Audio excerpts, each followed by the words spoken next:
So, last we left off, the Wild Roses were still split into a couple of different groups, with half the group staying back home and trying to do some minor repairs on their house before the city came in and fixed everything and furnished and whatnot. Those kids you tried to convince to show up at your house showed up at your house. They seem very cautious about the whole thing, but they're there at least. Also, it turns out that the girl, Echo, she's really good at playing the piano. She seems to have some level of musical talent, despite the fact that she broke the expensive harp. The other group, upon leaving the Arcane Athenaeum, two of the three saw a strange being where a building should have been. A building you swear was there upon your entry. And one I actually even mentioned in previous sessions that no one realized. And this being some sort of dragon cat-like creature seemed to be made of stars and arcane energy and metal. It just looked at you guys and then disappeared. From there, you decided to go get some drugs. Toby abstained from buying drugs at the moment, but I think that's where we'll pick up. We'll start with the other group today, because it sounds like you guys had more plans, and plus the rest of Levy's group is not here. So it's fine.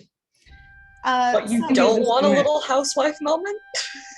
Levy's just gonna hang out with the babies anyways. You get your chance. Yeah, so yeah, we're gonna go smoke some hookah. Okay. Give us the hashish. So you guys got your drugs. The way that the drug den is set up underneath the hornet's nest, there are various booths you can partake in, or you can leave and go elsewhere. You can either partake in the drugs or get out. You already bought the drugs. It's just if you want to stay and do them there or take them somewhere else. Oh yeah, we're not. It's a staying combination in the dealer, safe protection site. It's fine. I don't think Demir isn't gonna want to stick around the drug den. No, this is not the vibe. Nah, there's a guy passed out over there. There's a guy passed out over there. The drug dealer himself, Elias, he seems kind of weird. Not a vibe. Not the vibe. Yeah, no, we're not staying here. We're out of here. Okay. Grab Toby by the crook of his elbow and. All right. So you exit the den underneath the hornet's nest. Where do you go? We're gonna go smoke some hookah.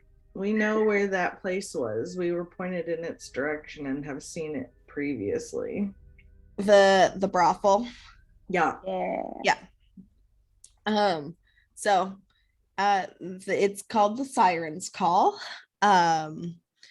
And you start making your way over in that direction. It's closer towards the docks. It's closer towards the docks, and it was described to you as it's described to you by Spilled Ink as having workers of all genders. You head in that direction.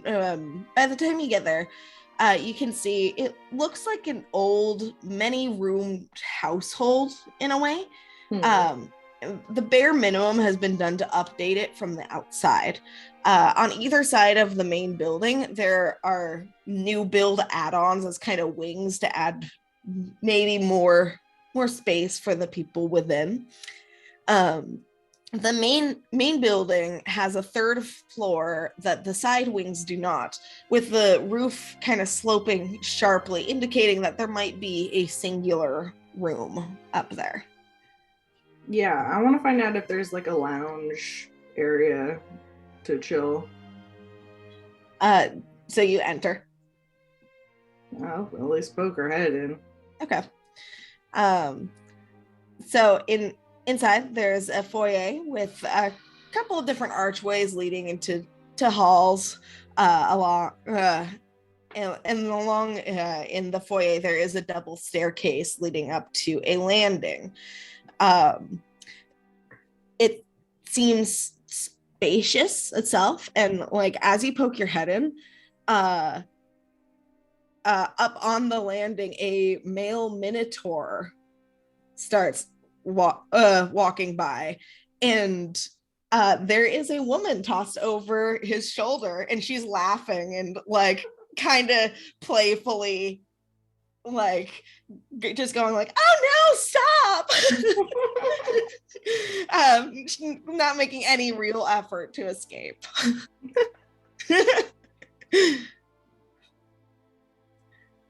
Cool. Yeah. I mean, Lish will just go and see if there's like a place to go and like, if there's like a reception person, ask if there's just like a lounge area. So Demir is kind of watching the Minotaur go like he does not have a shirt on. He is red. Good. Demir is definitely looking. These are the details that we need. Looking. So Lish, you are met by an elf. She has sort of tan skin and a spray of freckles across her face and dark brown hair that's shorter in the front, and it sort of curves into like a soft coif on the side of her face, and the rest sort of just cascades down her back. And she's wearing a silvery kind of silken robe, and she approaches you with a smile. Well, hello there. What are you looking for? We were wondering if you had a place to relax and perhaps imbibe in some smoking and... We certainly have a couple of lounges. Are you looking for company this evening? I was hoping that we might just see what happens along.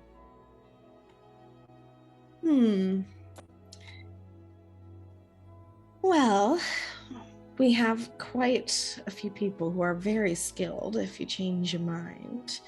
But if you wish to rent a lounge for an evening, and perhaps any of the materials you may find within, that would be about 3 gold pieces.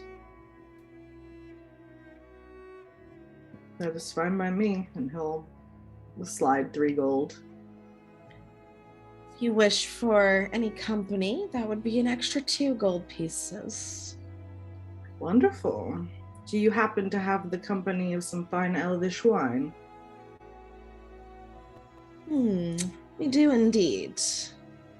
I would like a bottle of that.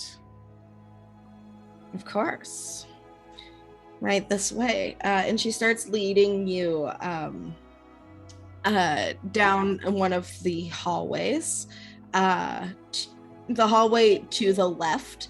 And she takes you to a very plush room. There's lots of pillows and various supplies. There is a singular bed in there, but the floor itself is also wide open, and there's drapes and curtains along the walls, and there is hookah. Is there like a sofa kind of area? There is a sofa against the wall again, opposite the bed. You get the impression that this room is inspired by Tigwe, actually. What's that? Tigwe is one of the countries to the south. Is that close to Marhavi? It borders Yeah, it. it's in Tigre. Dope. Lash'll go and plop his butt down on the sofa. Tamir is going to go over to the hookah, and get it all set up if she can. Okay.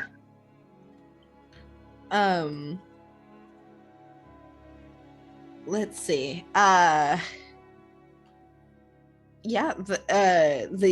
elf who introduces herself as Zaleria, she offers just a couple of different flavors of hookah. Yeah, let's get something fruity in here. All right.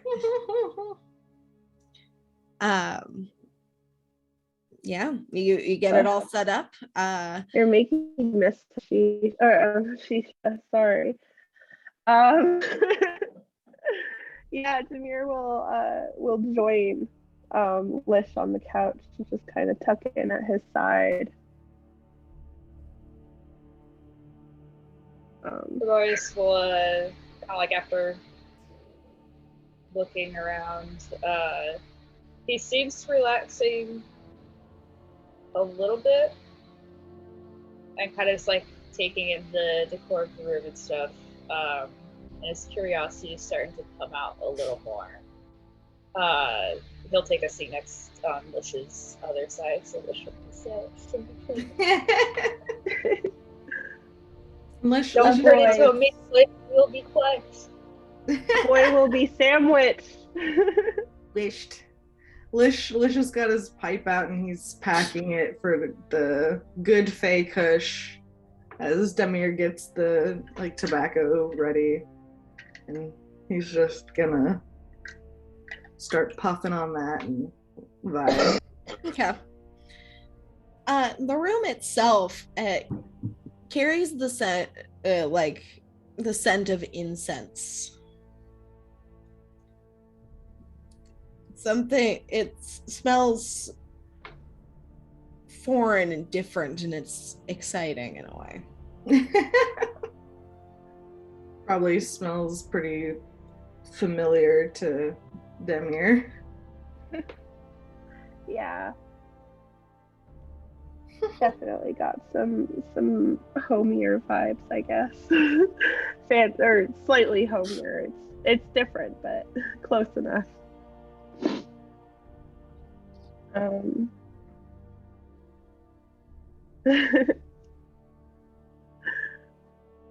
Did you see that minotaur? I wonder what sorts of folk they have working here. Seems like they have all sorts of folk come through. Should be very interesting.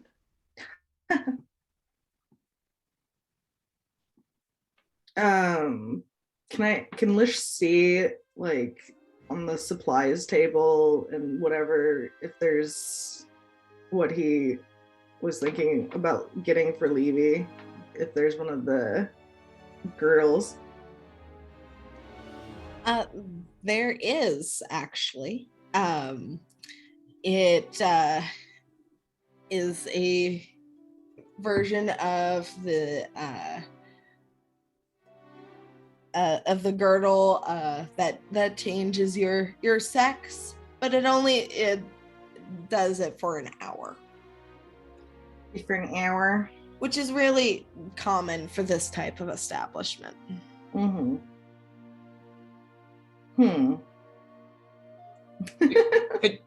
Could you call it an hour in the ball pit?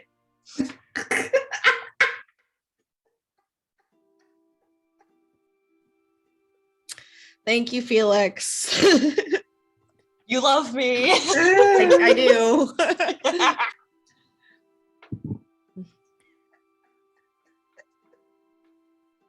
Levy is found dead in her home.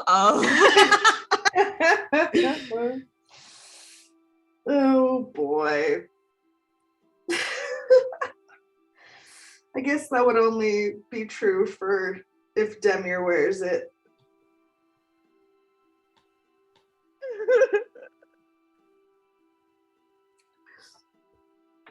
Yeah, Alicia's gonna smoke for a while, and okay, he's gonna maybe see if they can't get like a performer in to like do a little dance or play a little music and have some drinks and just chill for a while. Yeah. So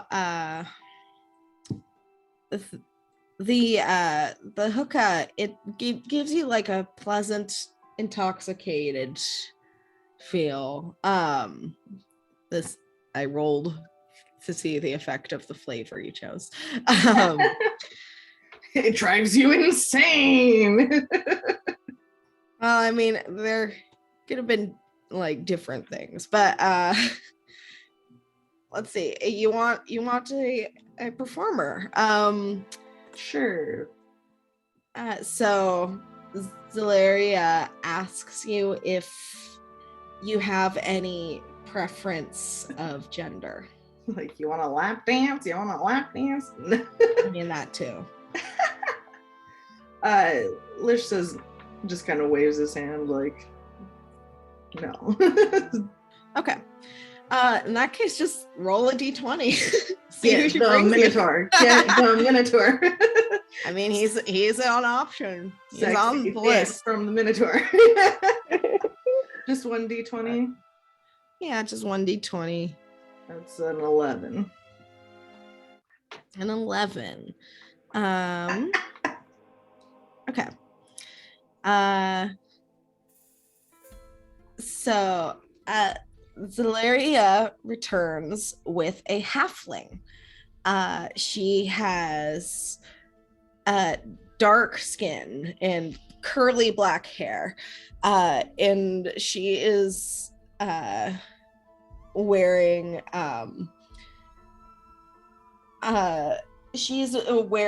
a crop top that is practically just a bra, and then a long skirt with like a couple different layers to the skirt. And she introduces herself as Elodia.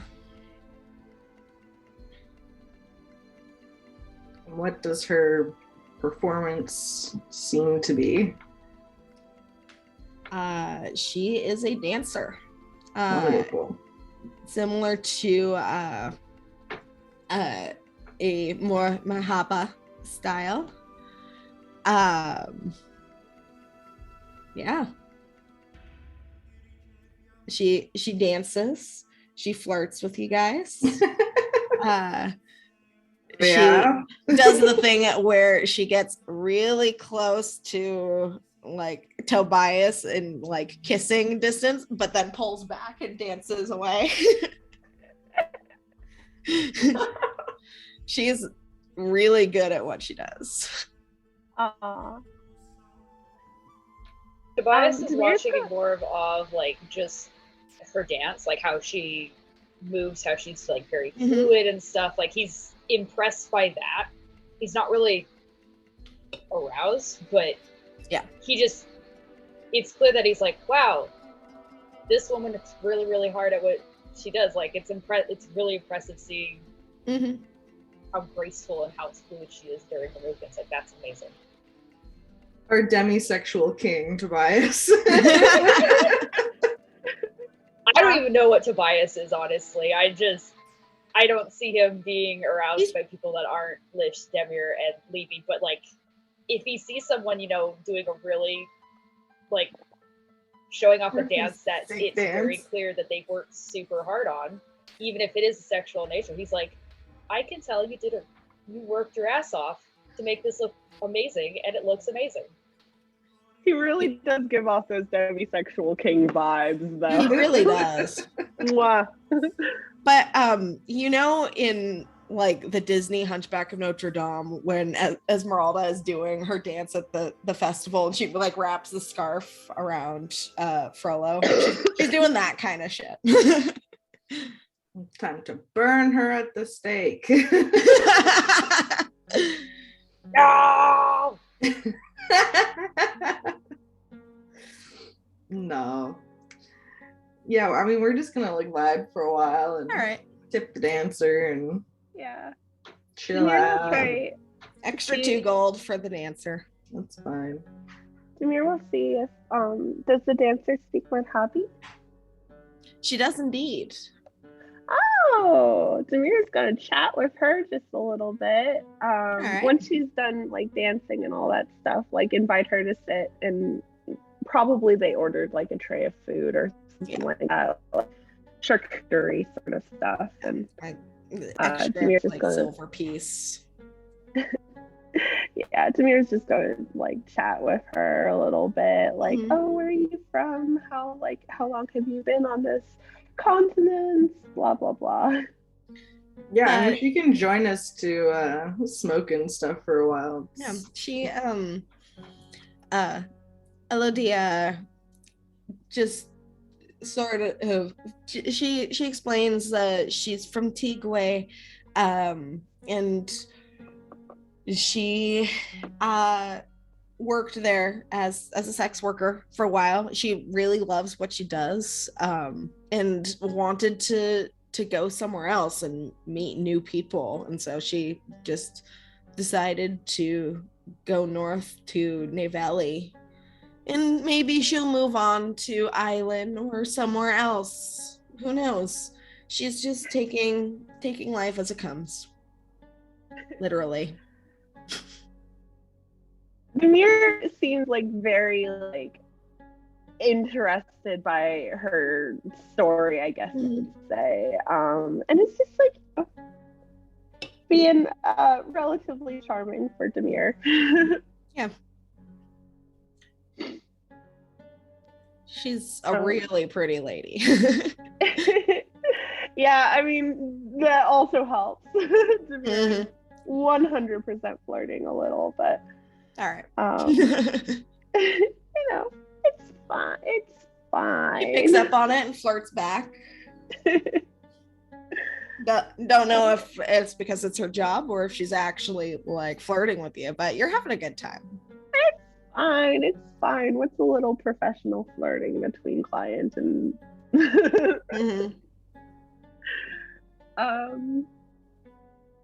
yeah, Demir's just enjoying the night, I guess. All right. Toby, are you partaking in the hookah too? After he's chilled out a little bit and the mood, gets a little more relaxing, he sees Demir and Lish doing it and stuff. He'll kind of like look at it for a moment and eventually decide, Sure, he might try it a little bit. Yeah, Lish would definitely pass Tobias's pipe too. He's like, you got to try my new pipe. It's working perfectly. I spent so many hours on this goddamn thing.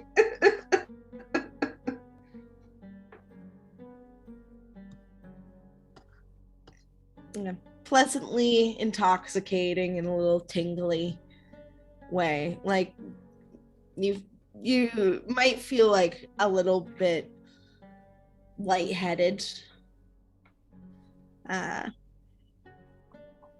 it's nice, it's calming, it's relaxing.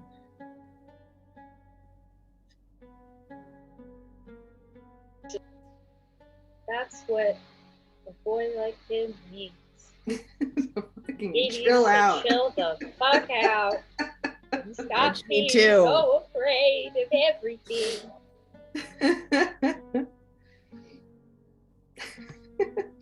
Lish will casually, as we're just kind of like talking, like in the midst of the conversation with Eladia, whatever, however you pronounce her name, ask about the garter that he spotted. Asks like casually, like, well, what does it do? Like he kind of knows already, but he wants to see what the vibe is as far as taking something like that home, like what a cost might be and what it does and whatever. Right. Well, that one, if you put it on, it can change your sex for about an hour. It allows you to experiment with things in a way that you may not be used to. And is this a tool that, perchance, since it is so unique, one might be able to take with you when we leave? Is there a price for such a interesting tool? Well, that is not what we usually sell. But I might be persuaded to have it accidentally go missing. He kind of tilts his head He's at a that. real homie. Wow. It's like, We have quite a Well, I'm few sure of such them things here. come with a price. Such misplacements. I could be persuaded. we have a friend who would really make quite happy use of such a device, such a tool. And we would be happy to give a wonderful tip for such misplacement. That seems to pique her interest, and she kind of waits for you to name your price. He kind of like tilts his head towards Demir, like, I don't know money as far as something like this would probably cost. Oh man. Can I make like an insight check to like try and think about like thinking about the magic stuff at the shop with Farvis and like how much something like this might cost? That would be more of like a arcana. Sure, whatever kind of check. Whatever kind of check. Can I make an insight check to see if I can see if she has a price in her head? Go for it. Read Like, her mind. Not reading her mind, but like seeing, like, you know, if we guess too low, would she be offended type of thing, you know? I mean, that's a natural 1, but it's a 5. You have no idea, Lish. Lish is just like, I don't fucking know prices of things in my little fey brain. That's a 23 insight for me. Thank Roll God. well. She'd probably like somewhere at least around like 50 gold. Yeah, that's kind of what Lish was thinking. Yeah.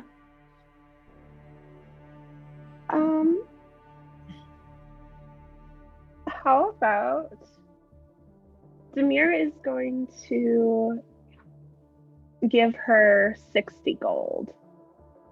just as a little grease the wheels. She nods and passes the girdle. Says, "You are certainly shrewd business people." We're not, but okay. Thank you for the flattery.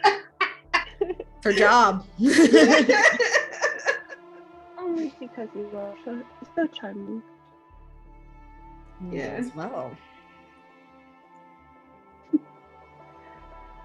Yeah, I think we'll probably hang out with her for a little while, and then like Okay. she probably has to like go take care of something else. And Lish wants to try that girdle on before we go. Okay. Hear that it works.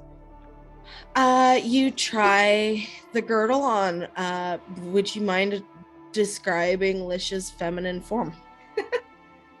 I mean, he looks pretty much the same. Like he kind of drops a couple inches for sure.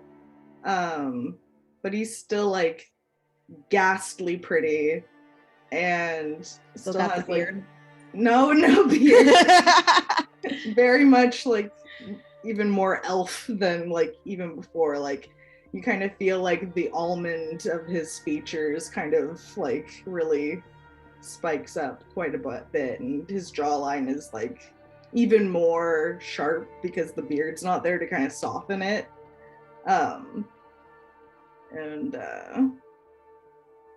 Yeah, you know. All right. Yeah, you are alive and feminine. You got titties now. He's like, yeah, you know, like the clothes don't fit anymore. He's gonna go and do a seduction and whatever in the next hour or so, however little bit of time he has to get up in Toby's lap and absolutely make the man scream red. Samir is that woman. Toby, do you consent to that? If it's Lish making the advantage or advances, then Tobias will consent to it, yes. Although I don't know if he'll be interested in any sexual stuff if the dancer is still in the room. No, Lish would have waited till she was gone. Yeah. Cool, then yeah, Tobias is down for whatever. Yeah, just relax vibes. And if Tobias has any interest in doing any of the drugs that we got, let me know, because Lish isn't gonna do any because he's happy with his pipe. That's what Tobias is currently fine as is, because the testing out Lish's pipe as well, like it calmed him down enough.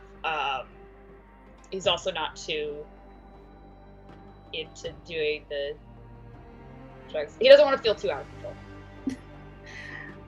Yeah, Lish might just offer, because Demir got the one that's kind of like a light version of the one that we got before, right? Lish will kind of mention that we have that one. Yeah. Samira isn't going to do any of the harder drugs. She's just going to like be happy with the staring Lish's tape and the Yeah, I mean, she's practically a dream herself. She is going to like, she is watching Lish as a lady dance around and like fucking give Toby a lap dance, and she watches for a little bit and then she kind of gets in there and like hooks Lish by the chin and is like, we're going back. And she is dragging Lish towards the bed. Yeah. Yeah. And scene. We fade to black. Yeah, we fade to black, and when we probably don't stay too long after like an hour and a half or 2 hours or so, and sneak the girdle out and find an inn to spend the rest of the night. It just stayed on our clothes. Oops. got mixed up. I think we'll go and like find an inn to like properly sleep in, and then we'll head back in the morning. Alrighty. Oh, and near like before we do our long rest, she is going to attune to the amulet. Okay. Yeah. Want to make sure. Yeah, cool. All right. Anything else you guys want to accomplish before you head back? Is there anything we're forgetting from town that we wanted to do? Lish might want to stop by the Temple of Saloon again, just since they're in town, and just leave a cash offering. Okay. And dink off without really saying much of a prayer or anything. Easy enough. Since the churches here don't seem to be of much help. Besides that, I don't think that there's any like shops or anything. Yeah, I don't think so. Well, in Opius, there's like the ships you could go on. There's the magic shop you went to yesterday. There's Midge's Mysterious Mixtures. There's Ushgal's Metal Mastery. There's the bathhouse. And then there's the bathhouse. There's the Adarin Gardens. I don't really need anything as far as armor or weapons or trinkets. I mean, he looks at Tobias like, do you need any kind of special weapons while we're here? We could look. Tobias is pretty good for the moment.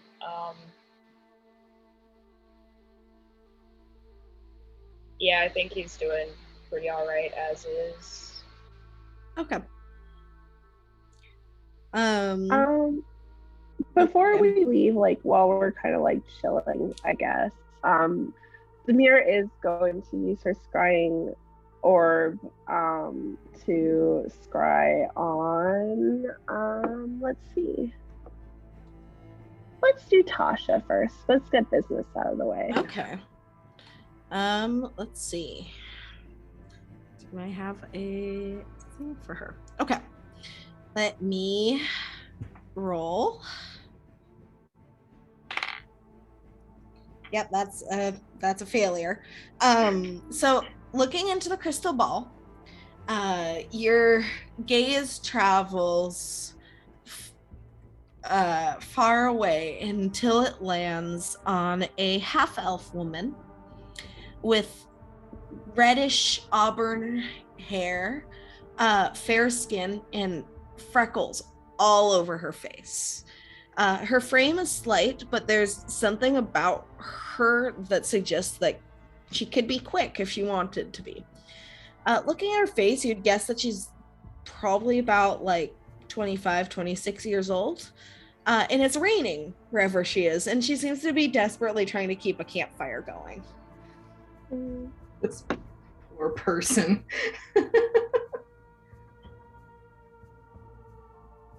Come to the mansion. We're taking in strays. I mean, honestly, it seems like that's kind of our deal. Demir's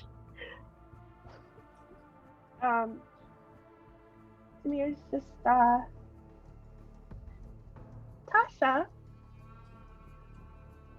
She jumps and looks around and like kind of like raises her arms like she's getting ready to defend herself. You can't see me. I'm far away. I'm not a demon. I'm actually one of the people who was stuck in your terrible, terrible circus. take the circus down. I see. Oh, I mean, no harm or ill. why are you contacting me? Well, technically I'm contacting you on behalf of an interested party. We have worked with in the past the archivist of the Opius archives. Her name is Varhasa. We told her about some of the happenings in the carnival, and she was interested in interviewing you. So I am contacting you on behalf of her. But why does she wish to speak to me? What you had happen around you is very unusual. It's certainly worth documenting. Roll a persuasion check. Alright. Ooh, hang on. That is 27. 27. All right, let's see. I rolled a 19.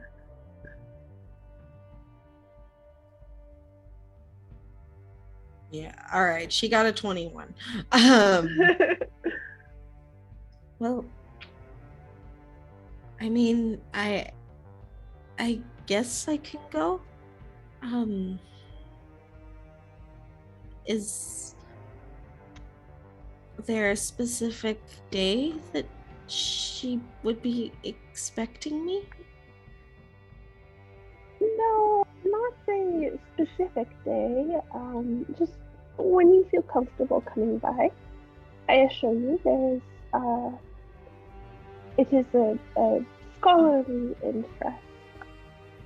The But sooner Hassa the is a better, very though, good person. probably would be best if it came I mean, sooner. sooner rather than later, of course. But you know, it. There's no particular timeline. Just as you are able. I will see what I can do. I suppose. Excellent. And at this point, like, her fire has gone out from the rain. And she's just You might want to get inside, dear. It is cold.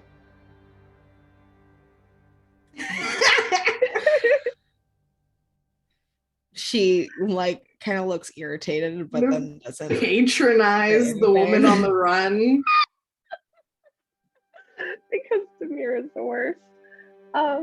Maybe find like a house or like something. Like, don't we have, like, why don't poor money? people just like live in a house? Oh my god! Why don't you just get a house? You don't Like, have, we like, got a house. Food? Can't you just like get some from like a store? Like, Go to can't the relate. house store and I mean, buy it's a banana. house. What can it cost? Like $5? It's just a banana. It's got to cost at least 10 gold. My So where diamond she shoes is. are pinching my toes. Does she need an owl ride? Where is she? Well, if you do want, I could send an owl your way. A giant owl. It is very tame and The owl is not Lish, because we'd have to go out of wild. our way to go and get her. If you are not too far from Opius, of course. And if you are ever in Royas, I suppose you could stop by our place as well. I know my companions were very concerned about your well-being after everything that went down. She seems kind of like confused by that, but she says, oh, well, I suppose that I can. Where would I find you in Arias? Uh, Locals would probably call it the tragedy house. That is a misnomer. It is the Tracy house.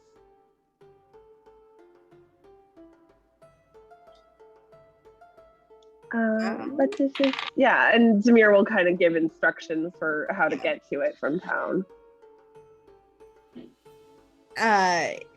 She, given her history, it's clear from her face, like for a split second, she's like wondering, like, is this some kind of fucking joke? Like, I'm not vibing with that. But then you start to give instructions, and she seems to calm at least slightly. And she seems to be trying to commit it to memory.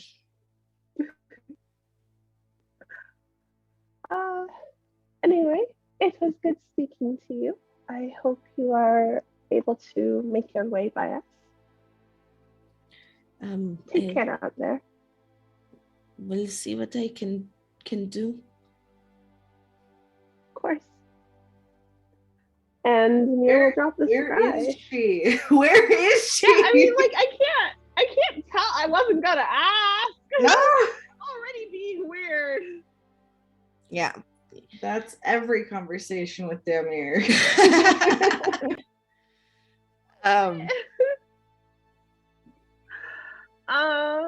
And if it doesn't look like everyone's just waiting for Demir, if Toby is eating breakfast at least. Lish with a glass of milk. Big glass of milk. Sunglasses on, elvish wine hangover.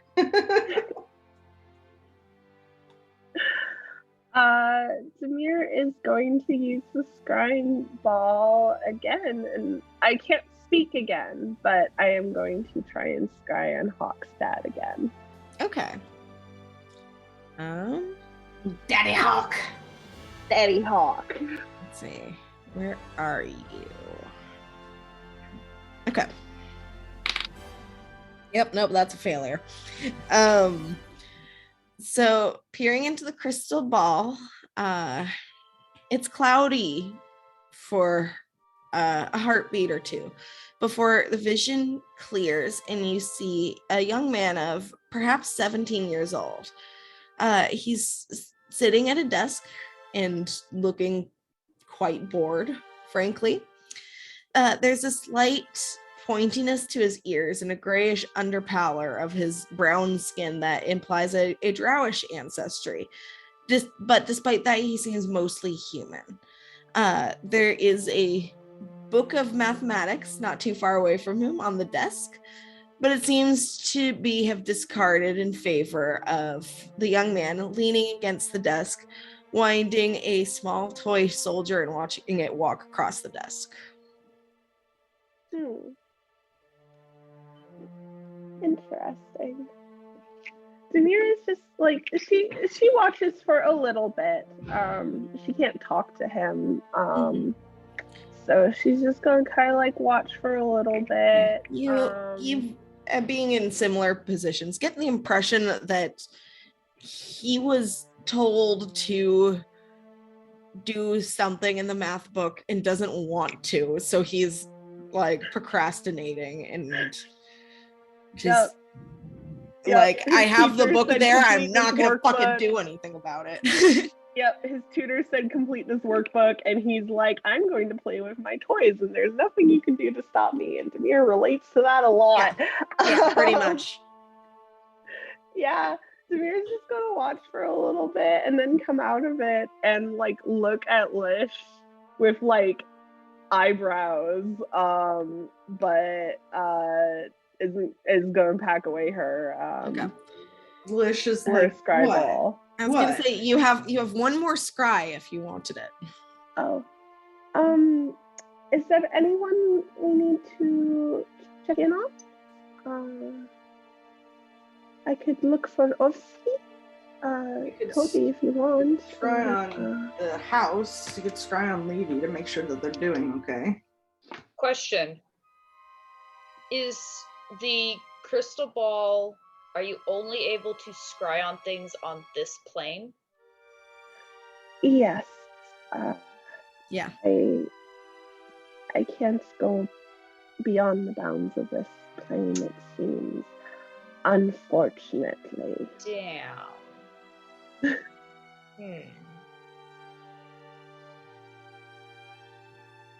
Okay. I can't think of anyone that needs scrying because Tobias knows that OFC's doing alright. I imagine he chats with the nerd so often. Well, sends him little messages to his sending stone every other day or something. Yeah. Demir, I know you had a list of people you would scry on. I do have a list. Let's see. I figure while I have the document open. You could scry on your sister. Ha! No. Does Lish actually suggest that? Okay, good. No. Actually, she scried on like a good portion of her list. So,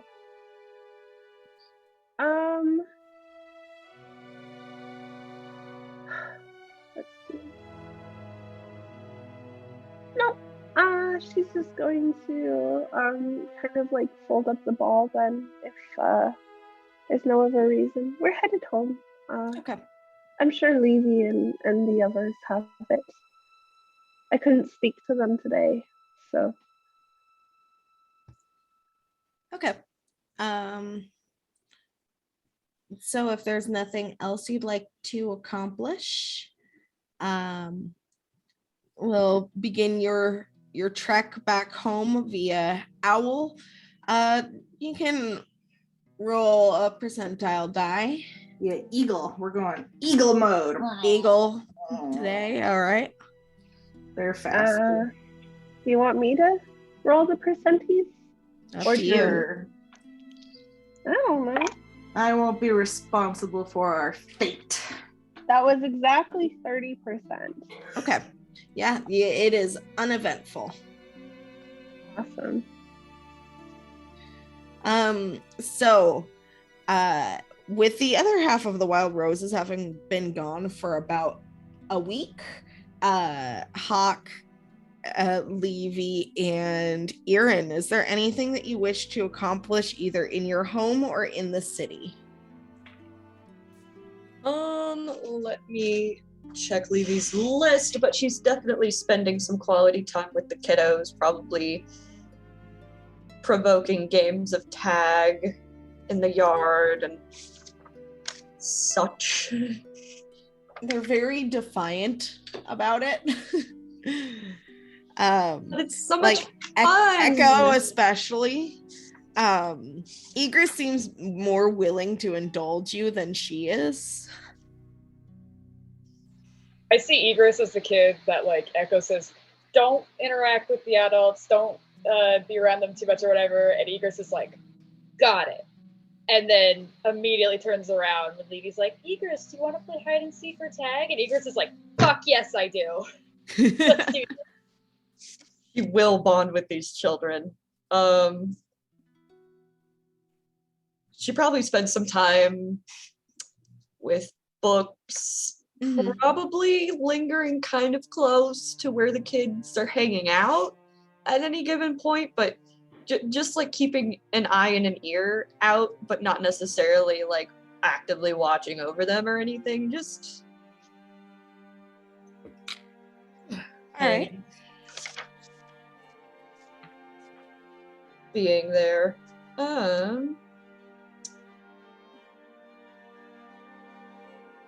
Well, Hawk, was there anything you wanted to accomplish while everyone else is gone? He already accomplished one of those things last session. Other than that, he's mostly just going to continue getting the office in order. All right. If Levy asks for his assistance or presence in interacting with the kiddos, he will give it. Probably try and help, like, maybe just get into Echo's mind a little. I'm trying to remember which one's the girl, which one's the boy. Echo is the girl, Egress is the boy. Okay, so I had it right. Yeah, because Echo's the bard and Egress is the rogue. Sound versus escape. That's how I try to remember it. Very good. Yeah, so like, since Levy seems to be having a little more trouble with Echo, Hawk will try and like, he would just like, is there anything you want to find out? Maybe is there anything that you want to work on, like practice or whatever? And like, if she ever gives him an answer, he'll like assist in that. Roll a persuasion check. Oh, I'm not great at those. Let's do it anyway. It's part of the fun, isn't it? Oh yeah, absolutely. I need to get it. You know what? This D20 is the most readily available, I'll just use it. Okay, his persuasion score is something I'm going to look up after I roll the die, because it can't be arsed.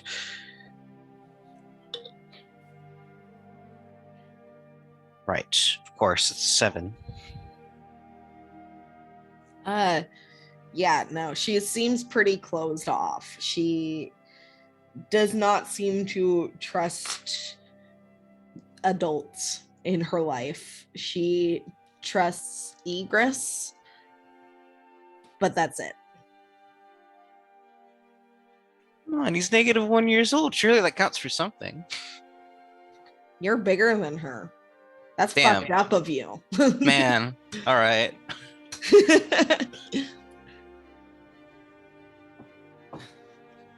All right. And Aaron, for his part, visits Royus a couple of times and tries to sneak into more drawing classes.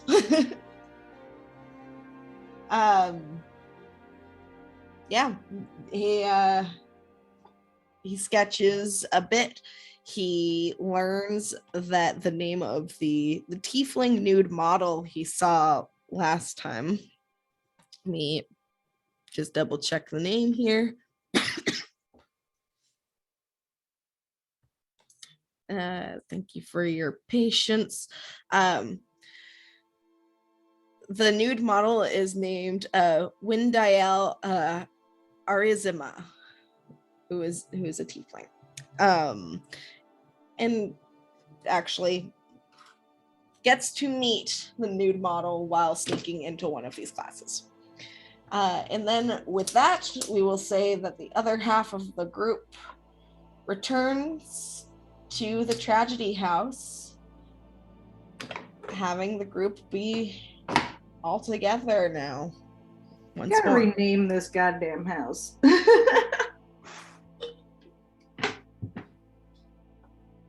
Give it a doper name. Like the Name it the Jor house. Rose Garden. Name it the fucking Rose Garden. The fucking Rose Garden. Sure. Our house. You have children living there, you know. As if they haven't seen Learn a some little shit. The word swear fuck is word. going to mean nothing to them. They can have a little swear word as a treat. They could have a little bit fuck word. Do we It's have like a little title. chalkboard in the kitchen that has like swear words that they're allowed to use per week? They So, get you know, if they want 5. to say fuck, do they want to say it now on a Monday, or do they want to wait, hold on to it until like maybe a Friday to use it? Teaching them Because if teaching if them they the wait till words. Sunday, or if they wait till Saturday, then they can use it, and then the very next day they can use another one. Prohibition of swears. If they want to use a swear Not word out rational. of their like weekly ration of swear words that they have Instead to of pay a weekly to the allowance of money, we give them a weekly allowance of profanity. yes, exactly. That's not how it And- fucking works. Definitely how it fucking works. Gold star. And Gold you fucking use star. your fuck for the week. Fuck off. Gold star sticker right on her forehead. And now you used a loan, so we're going to teach you about the economy. Fuck you. Now you Three. see, that was a second loan. Your interest is going to start building up. So you're going to go longer without The being able interest to rates pay are the really loan. steep around here, guys. Anyways, bringing it back in. Aww. We are the best parents, guys. We were gonna create a cost So economy. Levy, Hawk, and Erin, you guys see after about a week, the others rejoin you. They land on the lawn, I assume, with their eagles. Levy's running out there.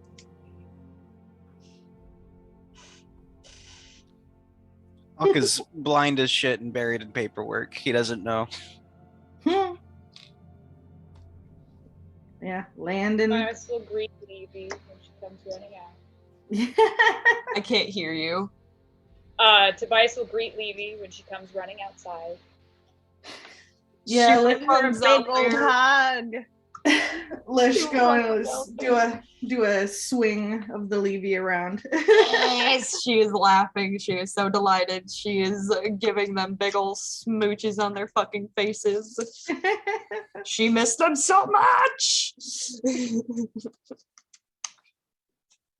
We'll head inside and get cleaned up from the road. And She may or may not attempt with her farm girl strength to pick Demir up and carry her inside. do it. That is so good. Strength check. Okay, hang on. Don't fucking fail me. I swear to God. Give me this one. 8.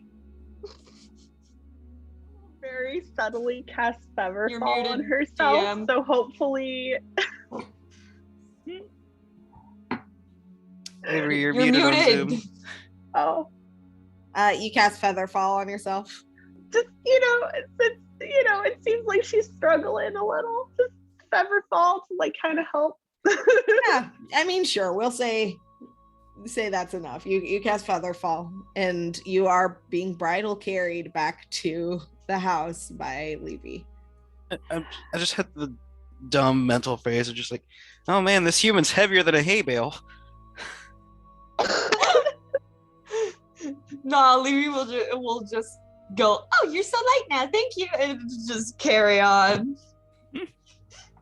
Wonderful. We'll give her all the smooches while she's being bridal carried. The babes are back. The babes are back. They've returned to her. She's so happy. We have some presents for you. Is it books? Drugs. No. Well, I do have a book. Oh yeah, there is a book. Speaking of DM, would I have been able to read it while we were on the road, or would it have been too windy, too It would dark? have been too windy, but you would have been able to look at it at night. Okay. If you wanted. Yeah, probably. Okay. Do you read the whole thing or just the page that Varhasa bookmarked? Oh, just the page Varhasa bookmark. Okay. I am not reading that whole thing. So the page bookmarked by Varhasa describes an old king of Niveli, Highwell Baines. He lived and died like a century ago. his reign was largely unremarkable, except for one incident where assassins had broken into the Orsa Citadel in Avatix and was rescued by a group of adventurers known as the Wild Roses. What the fuck? Beg pardon. Also, would you be willing to put that information in the Discord chat just so I can like copy and paste it to my little notebook? Thank you.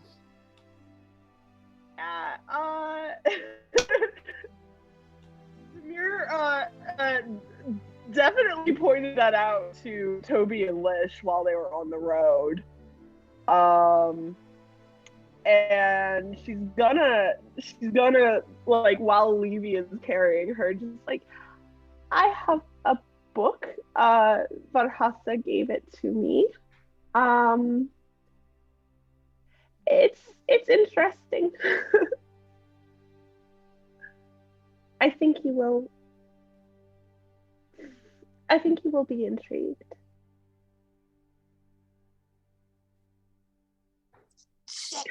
Okay. That's not sensing that ominous. it's not the good kind of interesting. It's no, I don't know what to make of it other than it's strange. Okay. You would be interested in this too, but especially Lish. I finished transcribing that book, and I think you need to see the last chapter. He's kind of got a look on his certainly face that said, interested. I knew that book was nothing but trouble. Look on his face. I want She's to just see gonna this book. back like grimace. I Well, am intrigued about the book. before the bad news, we do have good news. And he kind of like goes and brings the little girdle out and gives it to Levy. Says, you should go and try this on. Would she know what that is? The On girdle, site? no, the girdle itself is it's got sort of like a spirally design, kind of reminds you of like elvish aesthetic.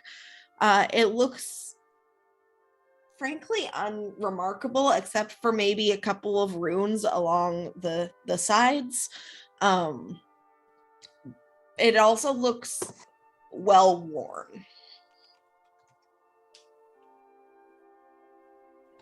Before we gave She's it. just gonna go. I mean, okay. Anne. Anne! Yeah. I spilled pancakes on myself. Oh no! Crying from downstairs. I'm like, what on earth is going on? Oh, no. She spilled pancake mix. It's okay. No, nobody's dead. Nothing exploded. Thankfully. Okay, yeah, so I give Levy the girdle. She's just kind of like, not that she doesn't trust Lish, but she's a little dubious about it. Because she doesn't know what the fuck it is. You don't Is have to Lish try it making on. eyebrows at her? You don't have to try it on right now, but you will really enjoy it. She should try it on right now. Only if you want. Toby, should I be worried?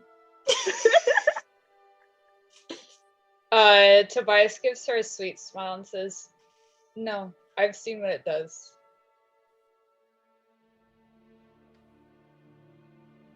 No, we don't have Would you time like to me unpack all of that. It's like, would you like me to tell you what it is? I can try it on first. Leave it a surprise. But I don't want to make her uncomfortable. Levy's gonna drop Demi. With the feather Floats fall to the going. ground, but still makes a pain noise when she lands. Like, Slowly, dramatically collapses onto the I was ground. gonna say, like, feather fall, you like drift. Oh, woe be unto me. It's sort of like when you accidentally nudge your cat with your foot and they fall over. yes. Here's Miette performance check. You drop Demir? 22. Sorry, a Jail for 25. Levy. Jail for 100 years. Levy is unyielding? For 1,000 years. Levy It's will, a very overdramatic Miette performance. Levy will very fondly roll her eyes and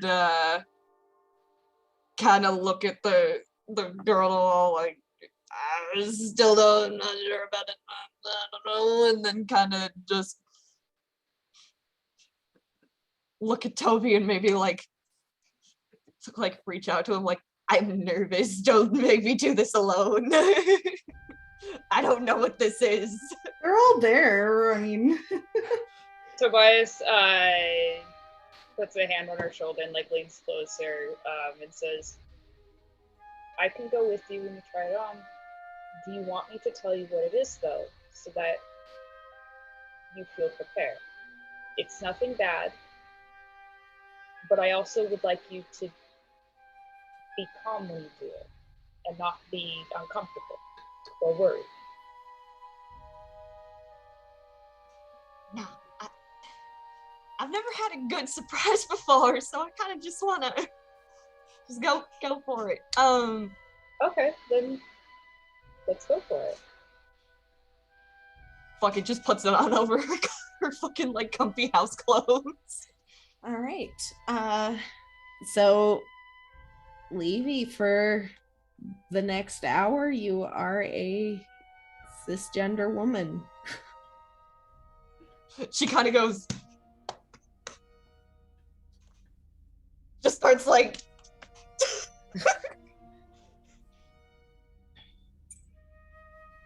The bits are all there.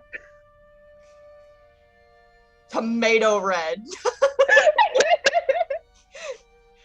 Levy, how do you feel? Just the Everything okay? biggest grin. Just. And the Lish, big, Tobias just looks to Lish. I think she's okay. she's doing a little dancey dance, like she can't like contain herself. Samir is taking her hands and joining in the little dancey dance. Oh, and I have Lish. And Samir is going to like just grab the bag of holding that Lish has and reach in and pull out her little box. And Samir will show it to Levy. She's got like all sorts of cosmetics and like jewelry and like earrings and stuff like that. And she's just like, we can play dress up if you really want to play dress up. She like can't fucking talk. Like she's just like the whole happy like all of the happy stews are coming out. The fucking hand flaps, the little dancey dance, the like she's just like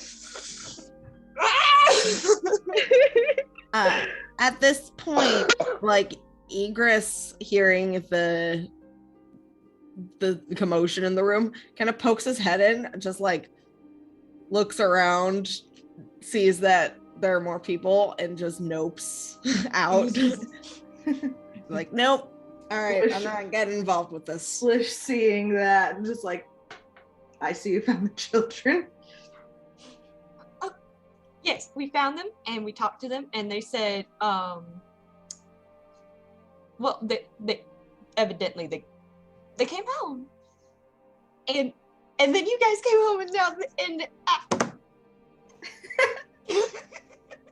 She's like, how did you manage to convince them? I don't know. And I still don't know if we have. Liz is like, yeah, all right.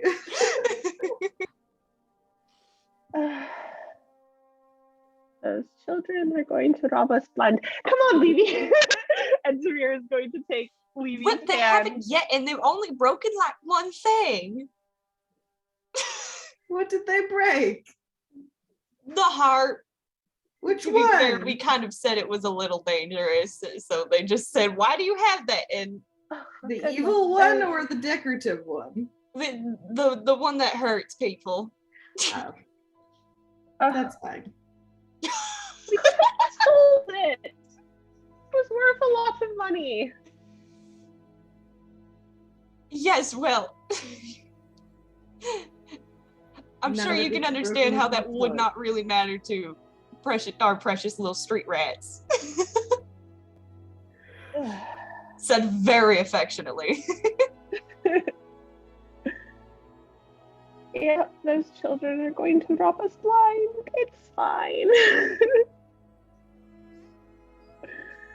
Samir is going to take Levy's hand and drag her away and like give her a fun cis girl makeover. Oh my god.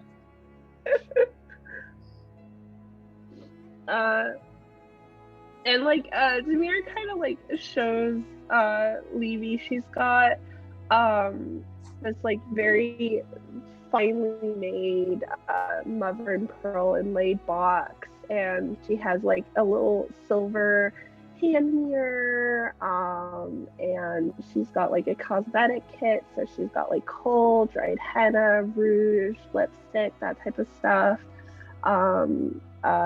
Various like little rings, bracelets, bangles, necklaces, hair sticks, ribbons, that type of stuff, a little bottle of perfume. And as she's kind of like going through, she finds like she finds two things that like kind of look like they surprise her a little bit that she didn't realize was in there. One which is an ivory comb, sorry, and the other is a very crudely carved ivory something. It looks like it might have at one time attempted to be a dog, a horse, something. It's very poorly carved. And Samir looks a little surprised at both of them. And puts them both back in the box, and then like kind of shows Levy the spread and just like, what do you want? She's never had anything like this before. She'll just kind of gesture to Demir and let her have her aesthetic ways with her. Yeah, then Demir is going to give Levy a fancy makeover. Not too heavy on the makeup, but she is going to do a little eyeliner, a little wing. Just, having fun. Get her all fancied up. Excellent.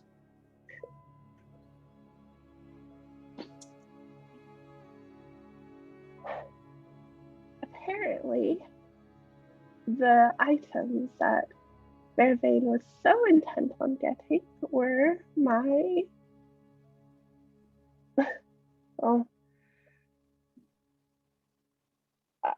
items I had when I met him. I guess you could call them dowry items if you wanted to be specific.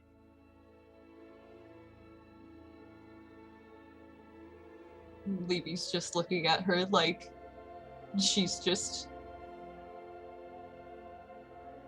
I don't know. That's just really fucking like tugging at her heartstrings. Like she's just like, oh, like that's the sweetest thing she's ever heard in her life. I don't understand him. But I have my baking stuff now. And Demir will pull out like her little bag of baking and give Levy a little piece of dried fruit. I can teach you to bake if you want. Yes, please. Yes, please. Yes, absolutely. I'm so excited. I didn't think I would see any of this stuff again. So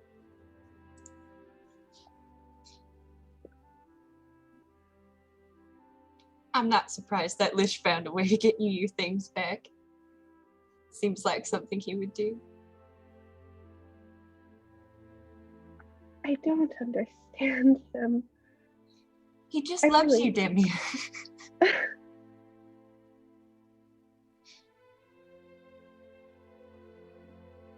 But why? After everything I've put him through.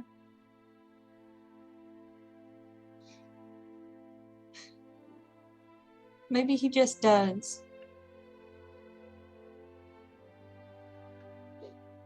Maybe it's just because it's you.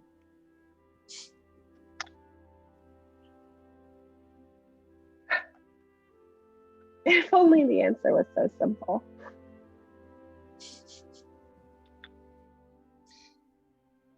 It could be. No way to know unless you ask him. I've tried, but he is as incomprehensible and unclear as mud.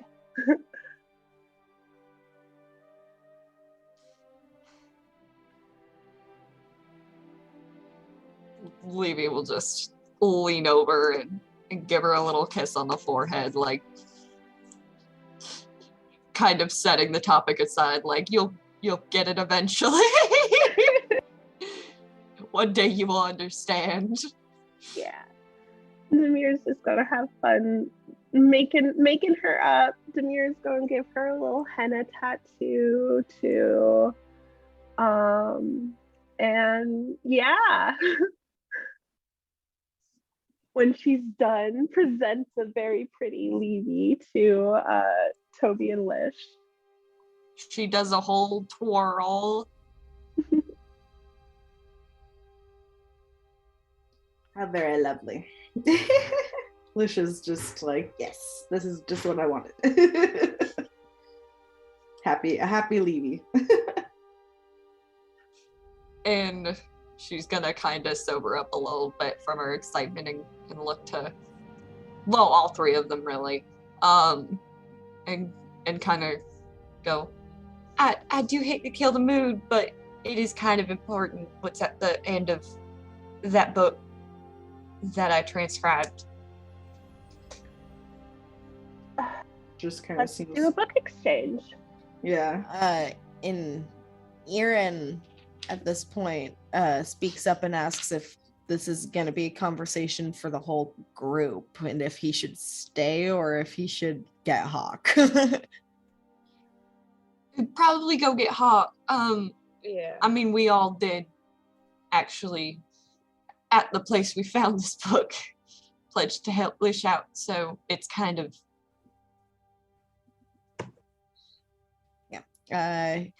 Hawk, I assume you're in the office. Erin runs Yes. up and grabs you, brings Oh, you back thank down. God. I'm free from this hell.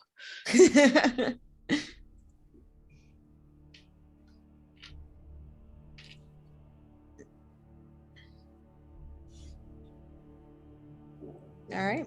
So you are all present. cool. Who wants to go first? Lish just kind of raises his eyes at Levy like, You're really building up the tension here, Lee. I don't like it.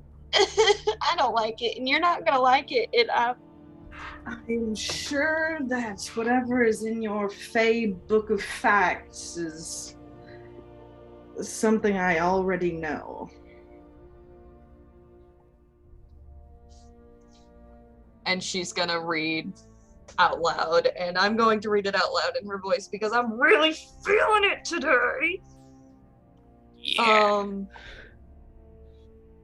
Oh god, here we go. She's gonna flip to like the last bit of it and clear her throat and go, Chapter 6, The Winter Court, King Vervain, and she's gonna gesture to Lish. Is rather Lish. isolationist to an extent and tries not to bother with the politics of other areas of Feywild, also referred to as the Lord of Frost and the Ice Monarch. She's teasing him for this first part because she doesn't want to get to the next part. Lish doesn't, like, hearing this, it's like, takes a sip of tea, like, oh, You're like, unbothered. That's me. Yes, don't worry this is about my it." name. These are my titles. What of it? He spends much of his time in the secluded glacial castle with towering icy spires that climb into the sky from around the central palace and walls, surrounded by a vast fort. This is very beautiful, Lish. I'm gonna skip. I gotta stop stalling. Okay. And then she's going to show that there is a half-finished drawing of Lish, but in his fucking regalia, his fancy shit. Would I recognize when this drawing might have been done and by who it might have been done by, so that I can get them later? This is this seems to be a drawing of the created by the author, presumably, based off of description alone.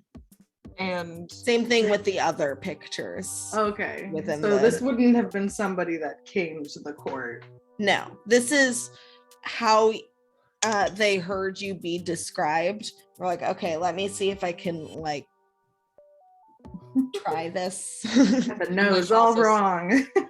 Lish also made still your has nose his too wings big. in this picture. Yeah, they make it like a little like Pinocchio kind of upturned, like Just like a friggin' like crime drawing, whatever those are called. That's the man, courtroom officer. drawing. That's the man who took my name. I also to note, I suppose there is still wings on Lish in this. And then she's gonna turn to the next page and go, and then there's these notes, and this is the part you're really not gonna like. The winter court is proving difficult to get inside. The plant life seems so frozen over that it does not seem healthy. The Fae here are proving to be more dangerous than forewarned. Everyone seems on edge. They are more reluctant to speak to the author here than in other courts. I found a pine dryad that introduced herself as Xanth. She told me that the people of this realm are forbidden to speak of King Vervain. Did something happen? There are whispers of an ice queen.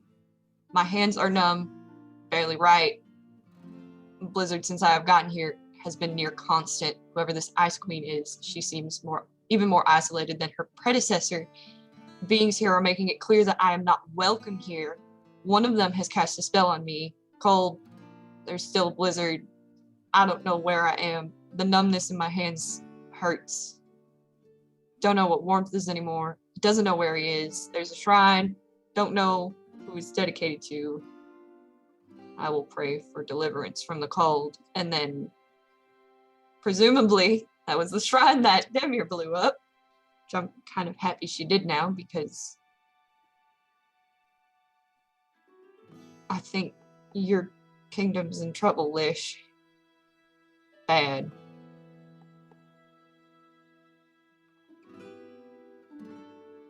You're muted. He looks very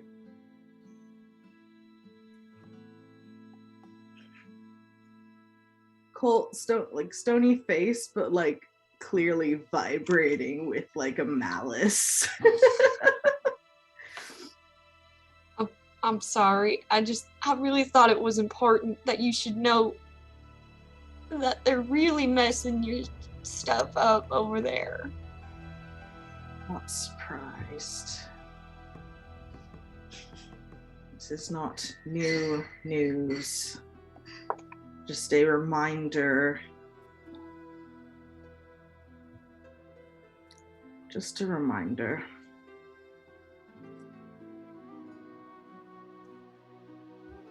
I'm sorry.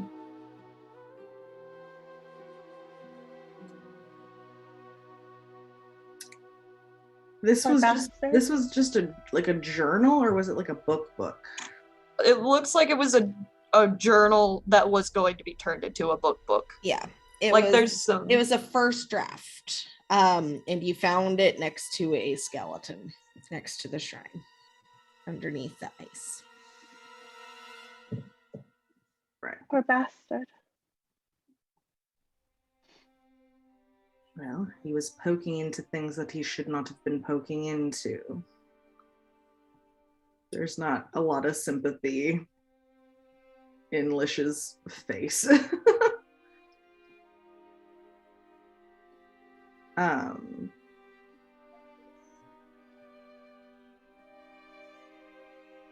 He's gonna. Does Levy have the book? Yeah. He's gonna ask for it. He's gonna just reach his hand out. Okay. I'm just gonna give you the link. Yeah. Let me share it. But he's going to rip his picture out. No. Of the book. No.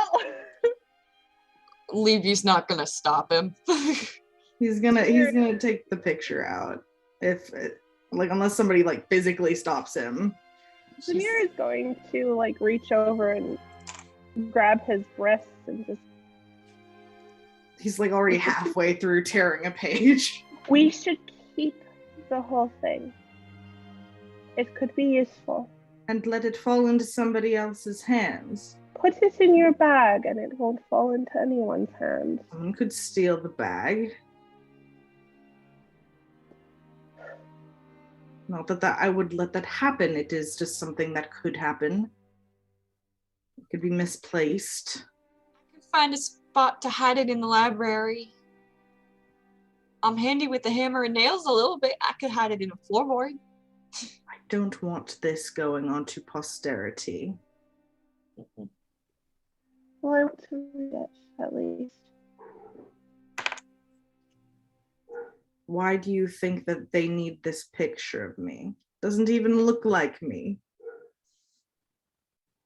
What about the text on the other side of the page? It's all notes. We could copy down the text and just insert the I page did inside transcribe after moving it. the photo. That's fair. Lish will Like say, she has a copy that she transcribed. yeah, that's fine. Lish Fair enough. Lish is gonna think, and he's just gonna say, "Do you have ink?" Me? I mean, yes. We can scratch the image out. How about that? Would prestidigitation do that? Not permanently. Or like ruin, like go, like. I mean, it says you can soil a surface, but I mean, it's a cantrip. There are limits. Can she just smudge the fuck out of it? Maybe Sure. another question would be like, was there any bottled ink or anything in the office while a hawk was cleaning it out? We could also just use There that. were a if there couple, was. but they were old and dried out pretty much. Okay. Both Aaron and Levy presumably have ink. for I writing and need to. drawing. So Lish will just ask for one of those and he'll just smudge just a layer of ink over the ink in the book to obfuscate it. Okay. Yeah, maybe we'll supply. I haven't tried scrap. It's fine. It's just I'll find a hiding spot for it too. This sort of information is proprietary. It should not be out in the world of mortals. It's safe with me, and she's gonna pat her own notebook. He'll just kind of nod.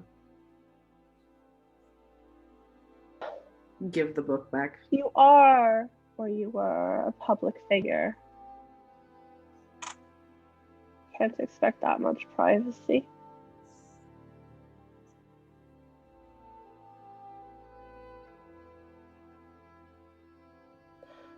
I liked your weird nose.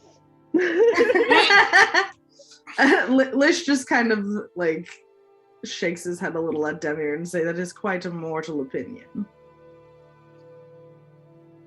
Levy's gonna get up and she's gonna go off to the library to find a very good hiding place.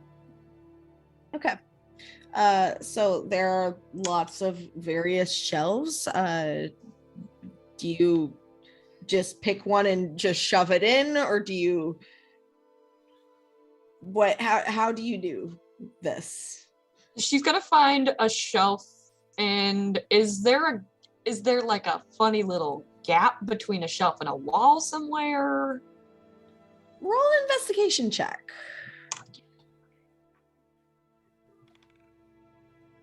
Motherfucker! The dice are not being kind to me today, and I'm deeply annoyed. Hang on. Jail for the D20. Jail for 100 years. Honestly. Investigation. Yeah, that's gonna be an 8. I mean, you see a gap that could work, but then you realize that the book is thicker than the gap you thought, and like you shove it in part way, and then it does that thing where it's not going in anymore, but you're having a hard time pulling it out, and you have to pull, and you end up getting it out of between the two shelves. But no, it doesn't fit there. Okay. She'll keep hunting around. She's Okay. nervous and busying herself. We do have a well. We do have You do have a well. Which I mean, it's probably still wet, though. And it might be, repaired.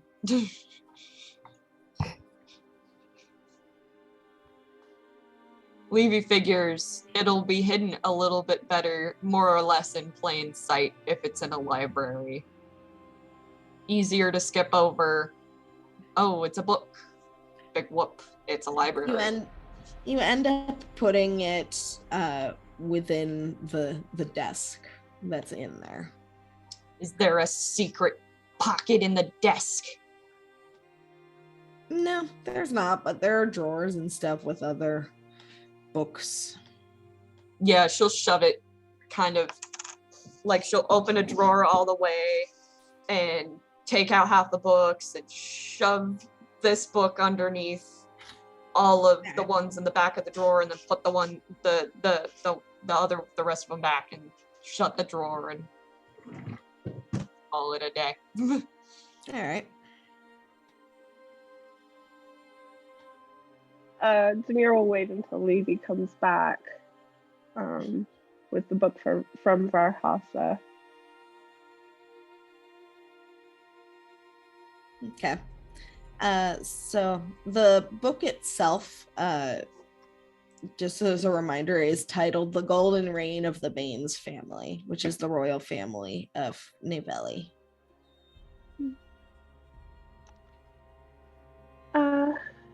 So,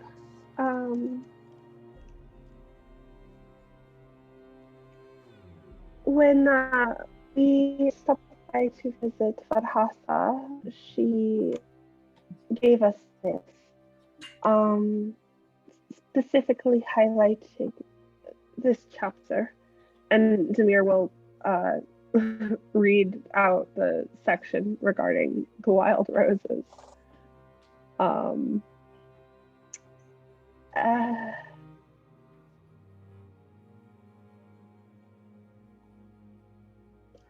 I don't know what that means, but Wait. I've heard something like this before. what? Remember the fortune teller back at the festival? I asked for a crystal ball reading, and what I got wasn't just about me.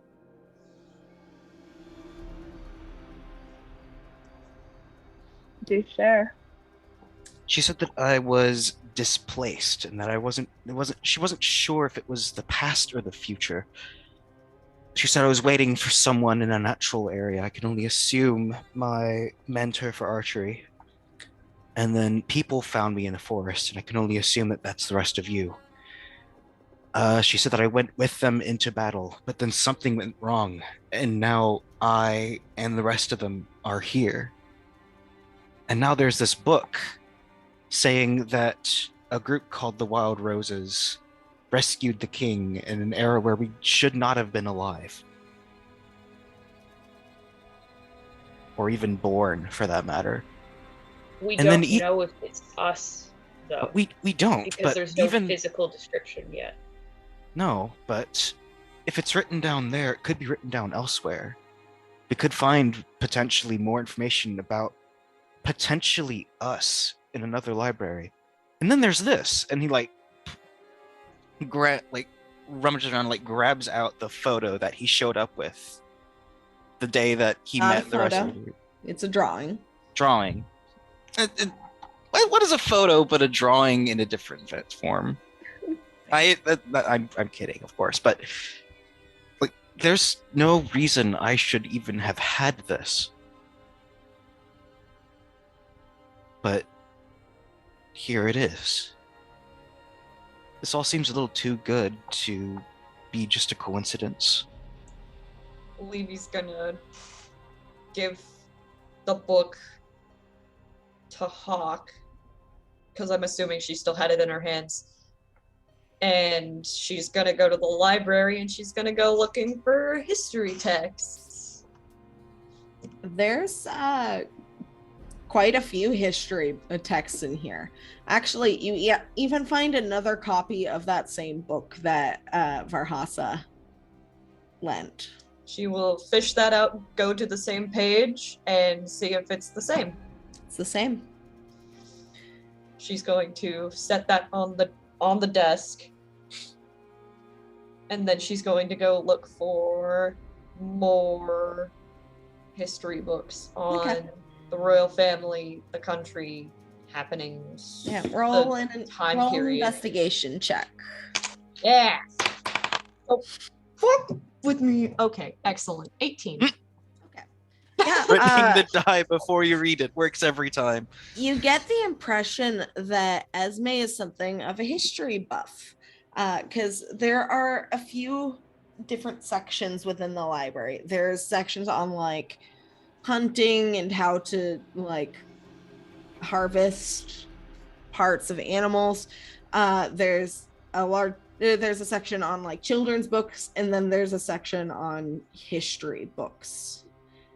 And you're able to find a couple of books on the history of Navelli. And she's going to find a chair, and she's going to sit, and she's going to read. Okay. All right. So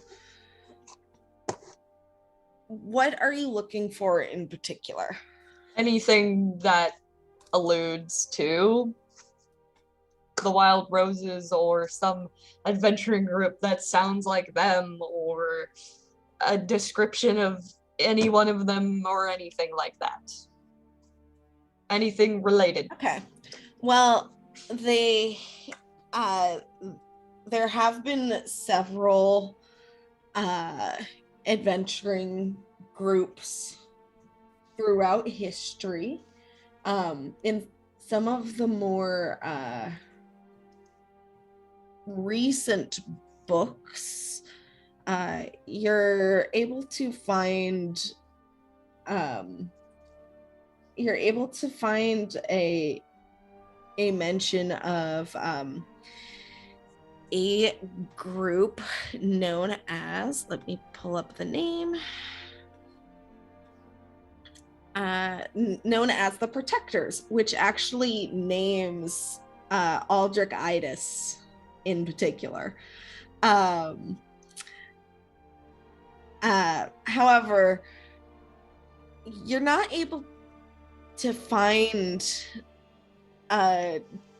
like a specific description of the wild roses, but Anything that sounds like us?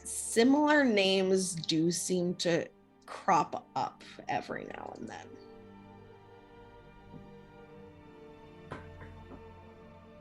She will make note of them. There are no physical descriptions, but similar group names.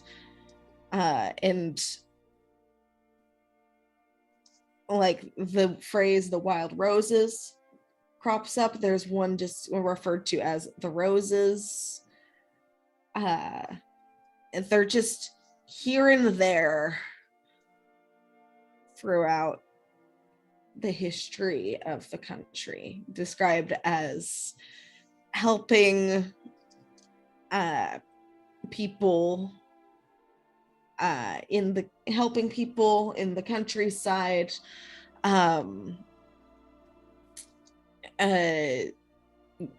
working as escorts, in like making sure that people get where they're going safely.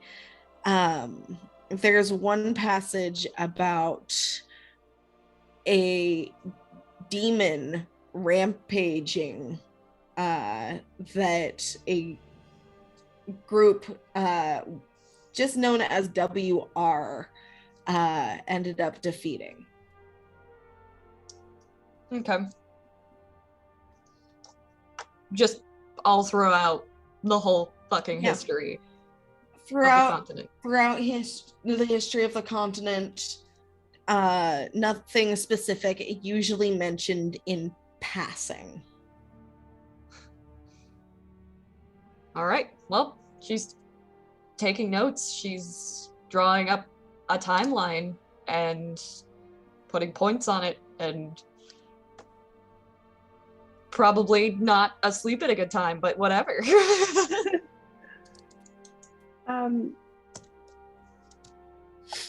Since I guess Levy has gone off researching, there was one other thing, and I'll let her know. But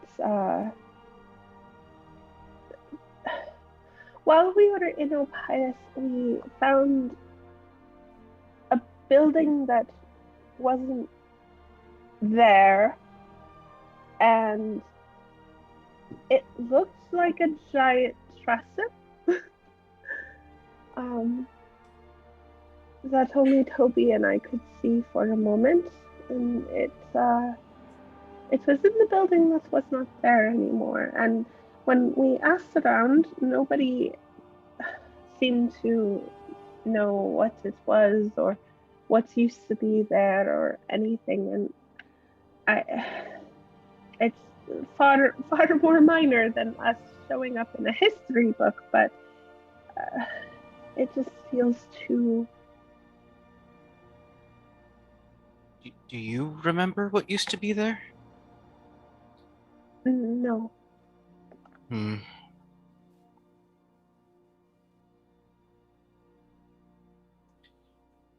Well, these past couple of days have certainly lent a lot more credence to Aldrich's time unraveling theory, and that one thing we heard about potentially this plane unraveling a little if something's completely disappeared from everyone's memory already. Maybe. I could just be projecting. I don't know. Because these past few days have also been filled with uncertainty. When looking at the creature, it hurt to look at it. There was a sense of something was wrong. If potentially the planes are unraveling, I'm wondering if it was like a brief hope that we were glancing into something else. Well,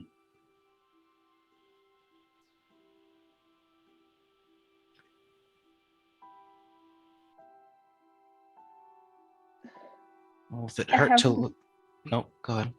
Oh, I haven't been able to recreate its image. I've tried, but...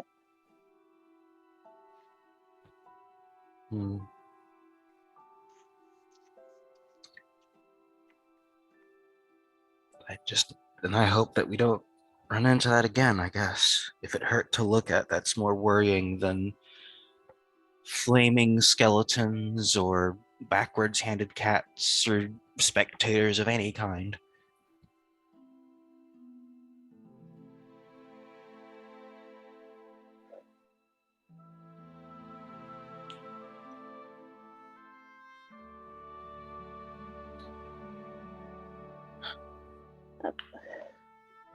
It's all very strange, that's for sure.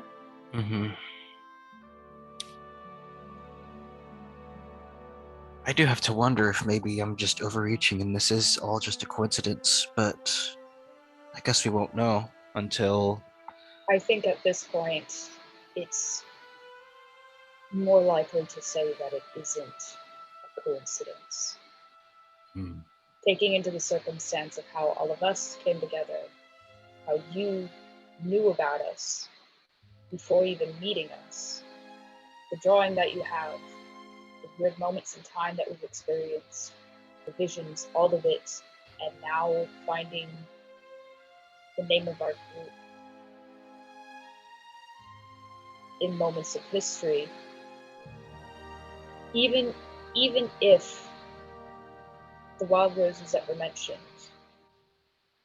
aren't us, there's too many coincidences. There's too many instances for all of it to just be a coincidence. There's something far larger and far more powerful here going on. Almost hurts to wonder about what that could be.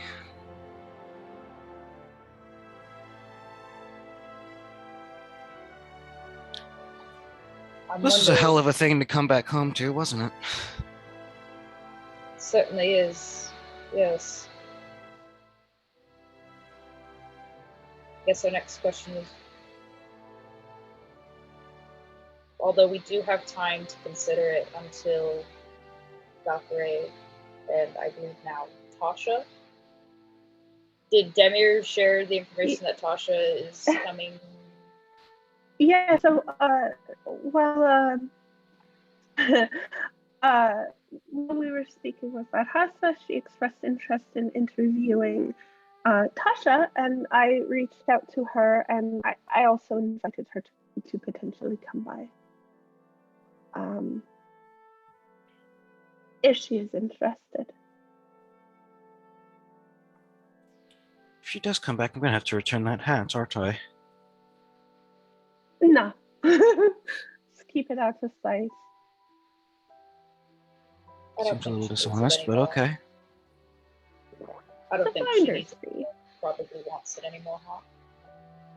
Fair enough. Well, we have time before Valk and Tasha arrive. In that time, let's say we consider our next move. We're going after Poet. That much is for certain.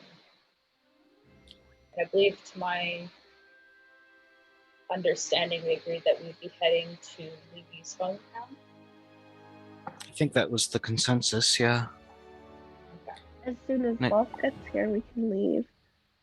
I just don't want to leave the house unsupervised. That makes sense.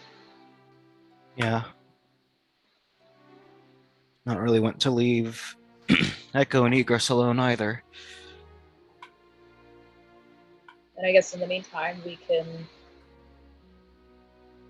do the best we can. Perhaps tomorrow we can head to the Royce Library and see what else we can find about the wild races, if they're mentioned in other history books, if there's any potential details given. Mm-hmm. Imagine that having stormed off to the library that we have here, Levy would want to do something similar. For now, though, maybe we should get some rest. I imagine, yes, she's already Think working about on this. it. I'm trying to think of, yeah. Aldrich might know something about what we saw, Toby.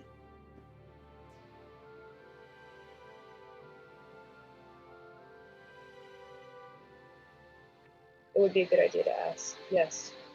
It also, no, because I'm trying to make sure I don't get, because there's a lot of information that was given. I want to make sure that I don't get stuff confused. Levy learning about the protectors, that is while she's in the library, correct? So she's not with us right now? I think that was the case, yeah. Cool, so Tobias doesn't know about that. Yeah. Good to know.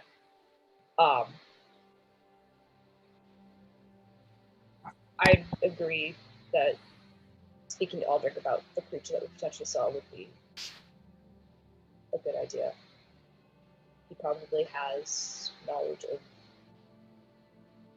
bizarre things like that.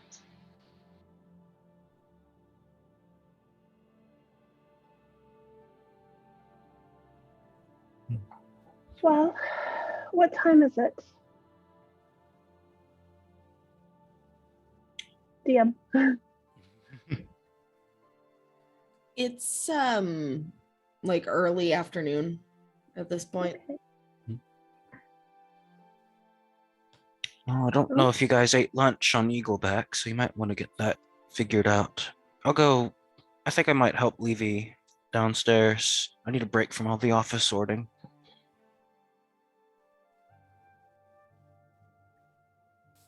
Good luck. I might go help you with that Thanks. as well. 3 pairs of eyes are better than 1. True. You did just get home, though, but do what you feel like doing, I guess.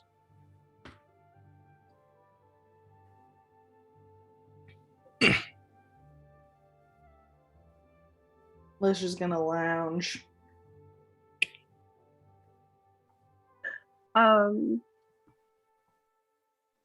Yeah, Demir is going to kind of watch them go off researching. She's going to make sure that Levy had the book with her.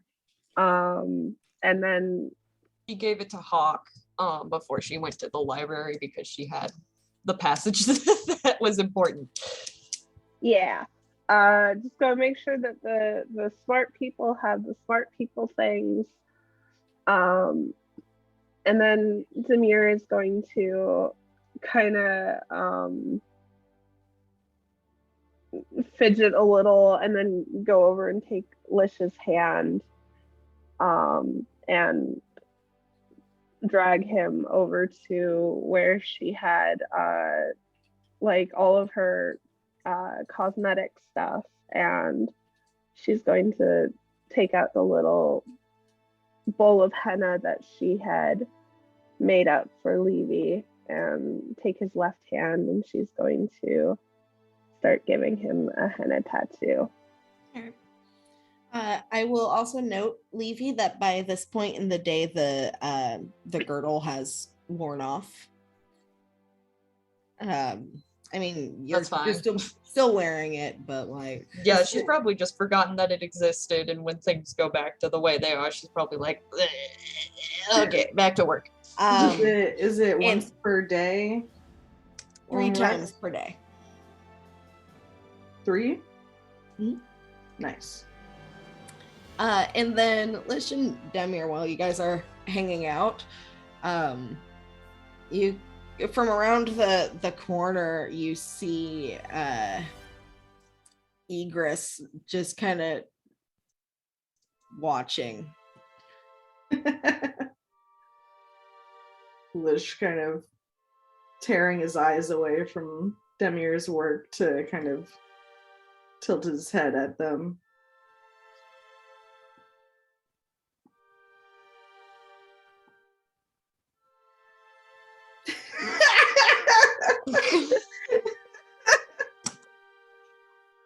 Are you enjoying react. the play? He's just watching.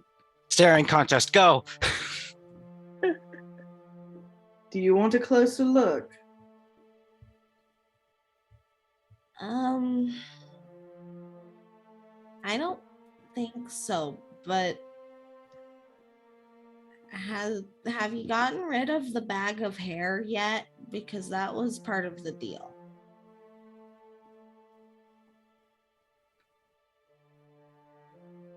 Part of what deal? We'd come here, but you had to get rid of the hair that you took from me.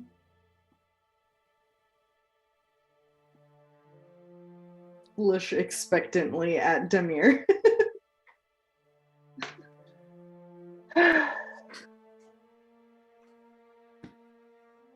Fine. Demir will toss the little lock that she braided it into a little ribbon thing, and she's gonna toss it to Egress. Yeah, he catches it, no problem, and just pockets it. And at that point, he edges a little closer into the room and sits a fair distance away, and he's just watching.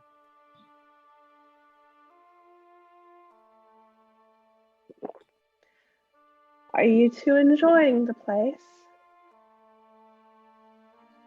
It's kind of creepy. A little bit.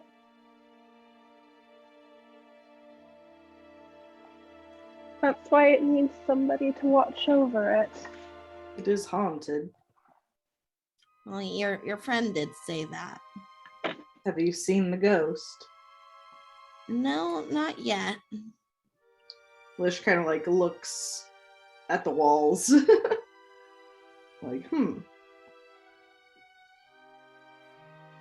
Your friend says that she might be avoiding us for a bit. She probably doesn't want to scare you. Well, I wouldn't be scared. Is that so? Yes. I'm not like a little kid anymore. I'm 10. That is the most 10-year-old statement in the universe. 10-year-old thing to say. I'm all grown up, 10 years old. I'm like practically an adult I'm now. not a kid anymore, Mom. I mean, let's be real. Everyone had that feeling when they held their a big old 10th birthday card. Just oh man, 2 digits. We're going places. The whole decade, dang. Man, I'm old now. Anyway, sorry. You just Go on. kind of laughed at that.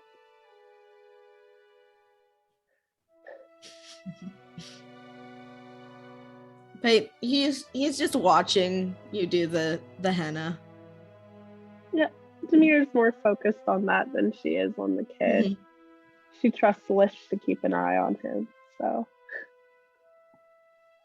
Lish is kind of watching out of the side of his eye. He's not he's not paying that much attention. He's more interested in the designs that Demir is doing. Demir is actually kind of doing her best to somewhat mirror the tattoo on her hand, actually. She even takes off her glove and wrap so that she can look at the design, and it's not it's not a perfect copy. There are definitely like flares of her own, but it's similar enough.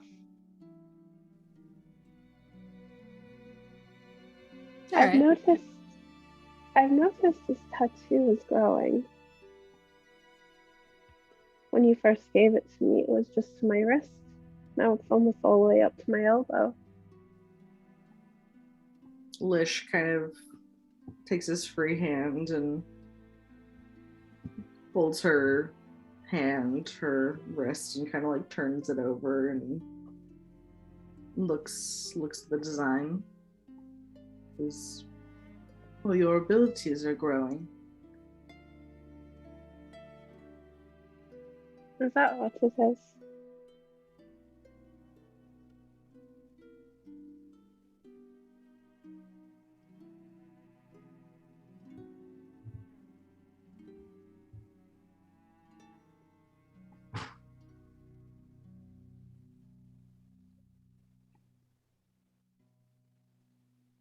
Thank you. This is all your own doing.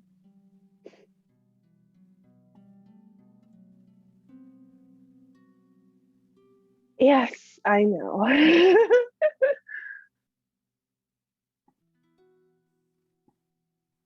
It's more beautiful every day, just like you. She just kind of rolls her eyes a little bit at that, nudges him with her shoulder, but keeps working on his He's hand. being a little cheeky.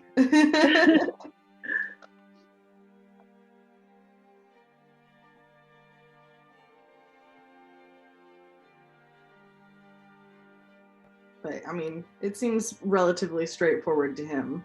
The more powerful she gets, the bigger the tattoo gets. So he's just kind of like a little like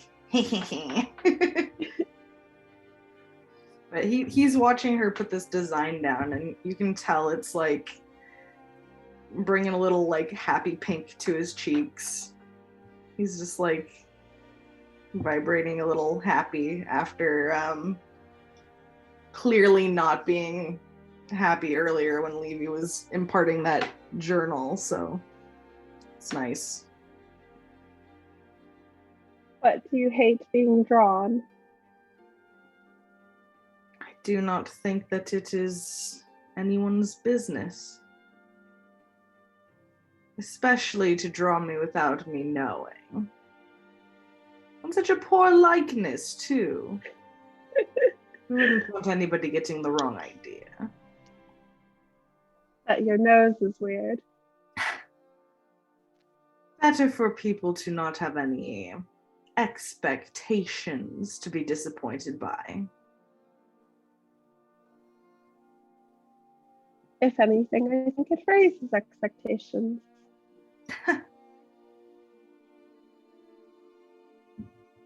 It just gives motivation having yourself out in the world of men. For them to think that they know you. An entitlement. If you didn't want to be known, you shouldn't be a king. It's not one thing to be known, rather to be cataloged and sorted by those who don't know anything.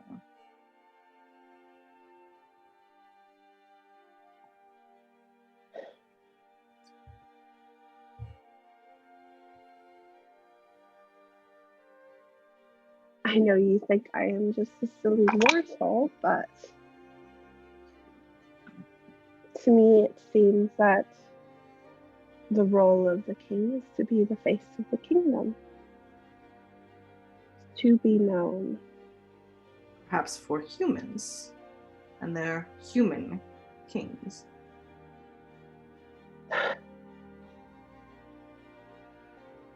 So what is it then for fairies? Must you know the seasons?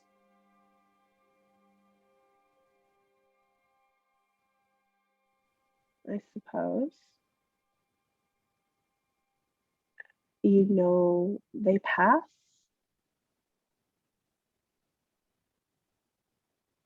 You should be prepared for them.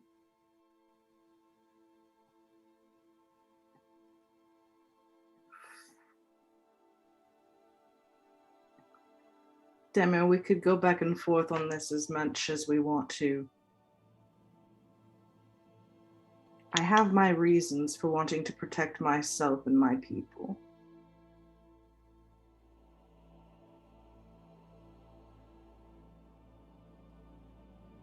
All right.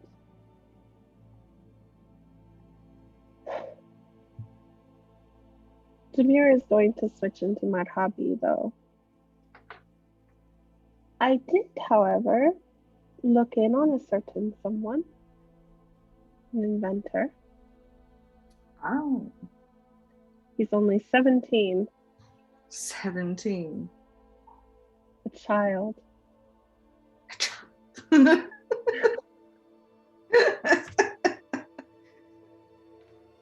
Only one thing worse than a murderer. A child!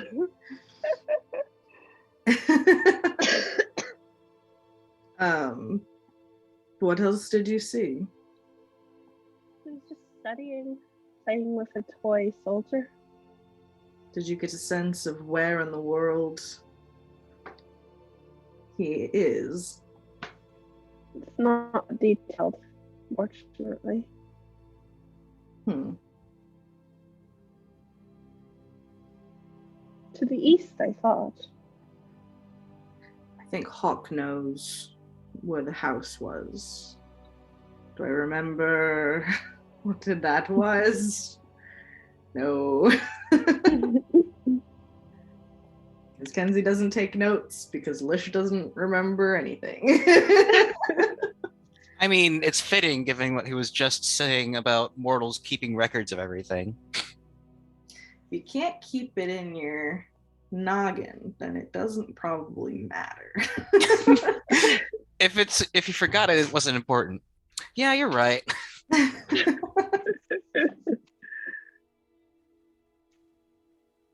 was interesting. Are you going to tell him? If he asks. Perhaps once we are done hunting Poet.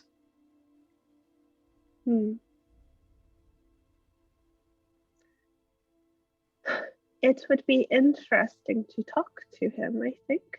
I would like to speak with him. My curiosity is unyielding. I admit I'm not as curious, but intrigued.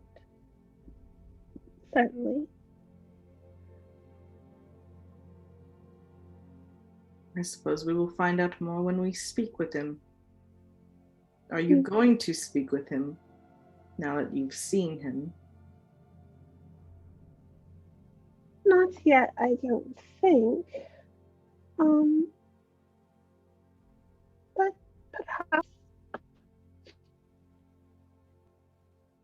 There's time to find out, I suppose. While we hunt down some way to travel between planes, we should speak to our dryad friends that we passed through on the way to see Aaron's family. She might know of, for herself or for others around her, anyone who has fled this plane. She seemed fairly rooted in place.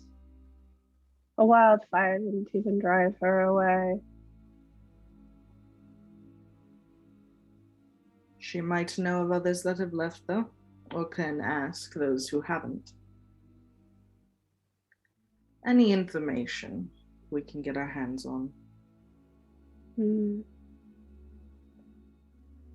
you think the hag from poet's letter would be someone worth reaching out to. Considering that we don't know where she is explicitly, perhaps, yes. I think we would need to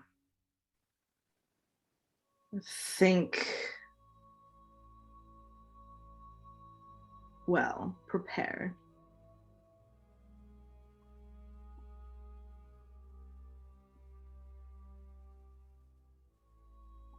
You're the one who's familiar with hags. I don't know anything about them. Familiar is a stretch. They do not give themselves to familiarity, especially not to men.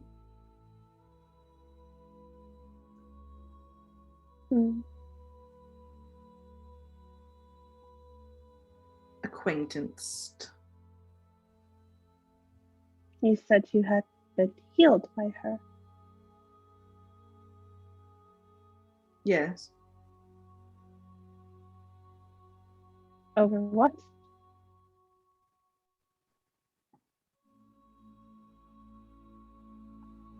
You've read what iron does.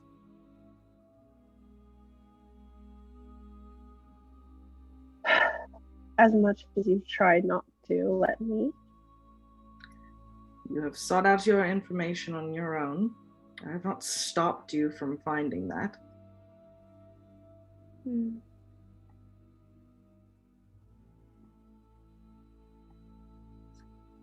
just trying to know you.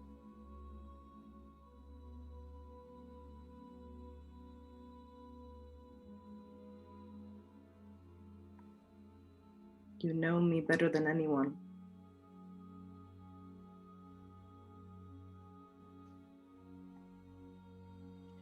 You say that, and yet I feel like a stranger. Sometimes.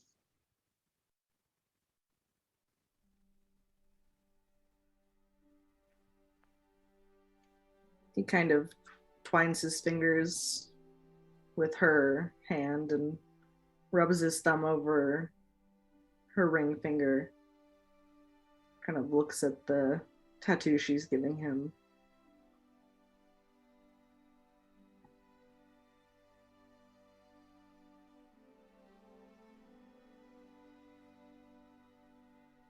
We have all the time.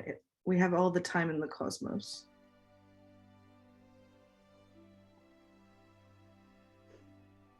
I hope so. I do love you, Vervain. And I love you. The kid watching this doesn't understand a word, but is just like, ew, adults being snoopy. Yeah. Zamir will once you guys started speaking in Mojave, he just started looking at one of the books. That's just, you know, when your cat is sitting somewhere and they're not doing anything, but they're irritating, their tail is just like just going like that.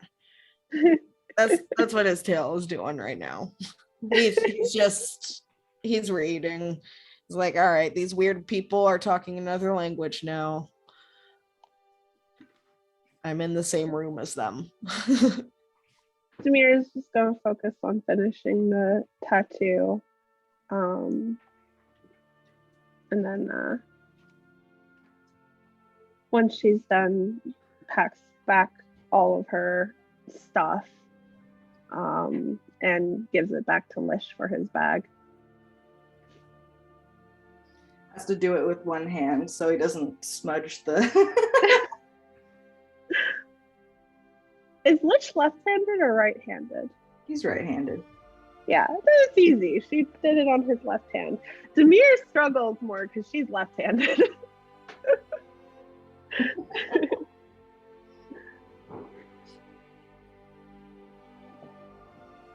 But yeah. And then once it's like after that, I imagine it's kind of later, so she might go and try and figure out how to make dinner. All right, you return to the kitchen and find that the oven is fully functional and repaired. There was a note there, right? There's a note. She's gonna look at the note and kind of look over at Lish. Hawk, can you remind us what the note says? Yeah, it was just the word fixed with the little, like, crude mask drawing in the corner. Just a little biog. Looks at Lish, looks at the note, folds the note, and does a very thorough inspection of the oven. And I'll be damned, he did fix it.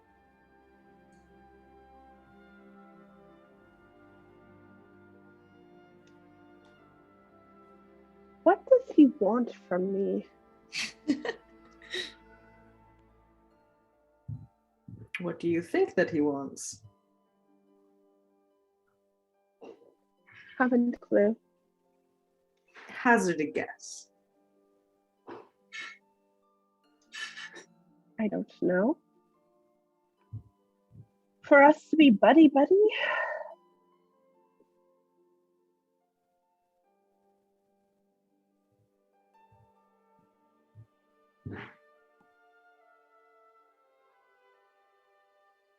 I don't understand him.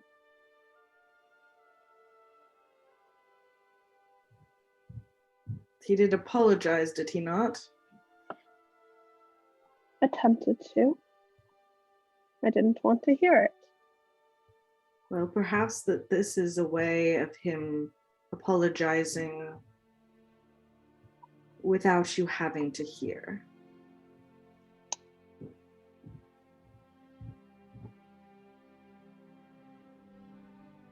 There are far more useful things than an apology. Suppose this is one of them.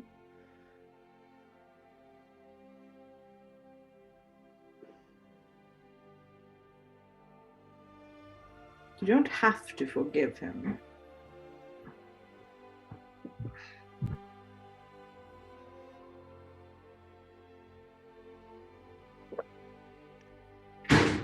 But he is not even that angry. Annoyed. He is trying to make it up to you.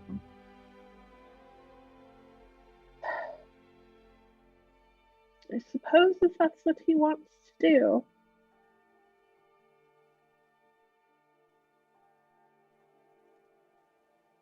I wouldn't waste my time with it. What would it take for him to make it up to you?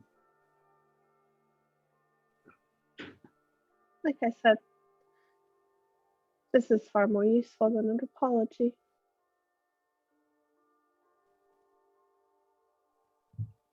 You should let him know that then.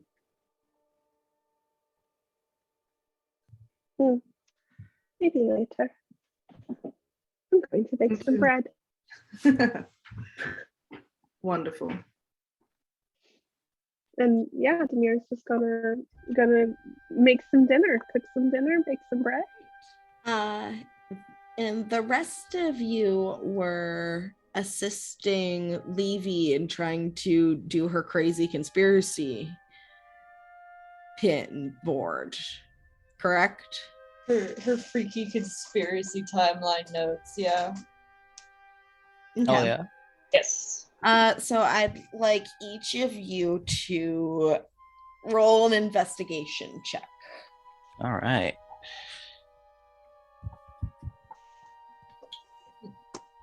And because Tobias has a natural advantage to that, I roll twice. Yes, you roll twice and take the higher. Okay, I'm just making sure. And also part of me is like, this feels kind of broken. I don't want to like abuse this. What's the feature actually? Because I'm curious. I feel like if I remember correctly, it might be natural to blood hunters. Is that right, DM? I think so. I think Let's see. Well, I think that for blood hunters, it's advantage on investigation for information in regards to fiends, fae, and undead. However, it wouldn't do that on D&D Beyond unless you had it all the time. I found it. It's the 9th level thing called Grim Psychometry. Says whenever you make an history check to recall information about the sinister or tragic history of an object you are touching or your current location, you have advantage. Yeah, that's I don't something have else, that, though. And I don't think you guys are 9th level. Oh, right. We're only 8th, aren't we? Yeah. Okay, so that's probably like an invest. It might have something to do with your background. We can look into it. Yeah, but this is probably something to look into between sessions just to make sure that it's all written down correctly. Oh, it's looking like blood hunter proficiencies, skills. Choose 3 from acrobatics, arcana, athletics, history, insight, investigation, religion, and survival. I chose. Well, proficiency is different than advantage. Yeah. Oh. Yeah. Then where did it get the advantage from? I don't know. Just because I can't figure out where I got it. For now, you can have the advantage, but we'll figure. I'll go without the advantage just until I can figure out where the fuck it came from, because I don't want to. I don't like the idea of potentially accidentally cheating or fudging numbers and stuff. Okay, that's a fair. I trust you, but like I don't want you to do anything you're not comfortable with. Okay. It was a 19, so you know what? I'll take that 19. Okay. It's fine. I also got a 19, I believe. All right, and Levy, what did you get? I got a total of 21. 21. Okay. So you guys start pulling out books that you think might be relevant to your search, and you come up with a system where you bookmark pages in these books that you believe might be relevant to what you're looking for. Levy is also on her timeline writing down what book it's in, what page it's on. You're coming up with a system here. At some point, Esme like kind of drifts in and sees you going through all the books, and she just like you're like, oh, well, I hope they're being careful. That's the kind of vibe that you're getting from her, and she's just watching you. She every now and then, we respect like, if she thinks books in this house. Yeah, every now and then, if she thinks that you're like you toss one aside with a little too much force, she goes kind of like book tossing.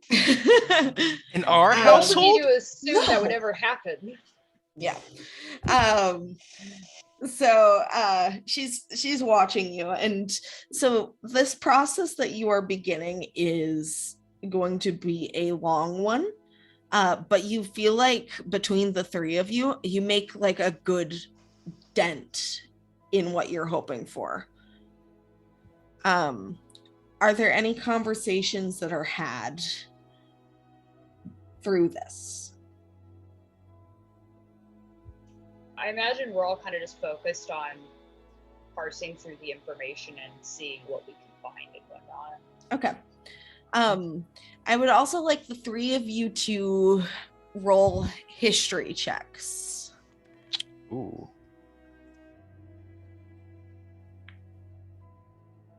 Oh. Yo! It is a shame that crits, if I remember correctly, do not like count for these, but natural 20, total 22. Awesome. All right. Levy. 11. Toby. Dirty 20. Dirty 20. Okay. So, Levy, your knowledge of history, you tend to focus more on the arcane history rather than like stuff like battles and whatnot. But Hawk and Tobias, you guys both understand the history of the continent of Saya, although from different perspectives, as Hawk, you are from Island, and Toby, you are from Navelli. But both of you know that the Elvish Society of Island once was spread across the continent of Saya, with a couple of human settlements on the west coast, namely Dordrani and Azura, but they were rather small. In comparison to many of the longer lived races, such as elves, humans live very quickly and have lots of children. So, as such, from the perspective of the Ilenians, the cities of Izura and Dorjani became overcrowded, causing human civilization to kind of spread northwards and eastwards, eventually creating the cities of Amrai and Iseth. Unfortunately, the Ilenian elf civilization that already existed there felt like that the humans were invading. And an unnamed elvish leader, one whose name has been lost to history, gave the order to try to push humans back into their own cities. And so they tried to do this by like clearing the areas where they were living, but the humans were not very happy about this, and violence actually broke out at this point, causing some innocent human civilians to be killed. And one of the people who lived in this area, named Orsa Baines, who is in the books that you are going through with Levy. She is mentioned quite a lot as being a notable figure within the history of the continent. And she's described as a bastard daughter of a human noble and an elf. She had felt that this was a great injustice against humanity, and began to rally human forces to rise up against the elves, eventually succeeding in pushing them back all the way to the Devaya Mountains, also known nowadays as the Border Peaks. Although Orsa ended up dying in the conflict, her daughter, Denria Baines, was present for the signing of the surrender of Island. And as such, Denria Baines became the first queen of Navelli.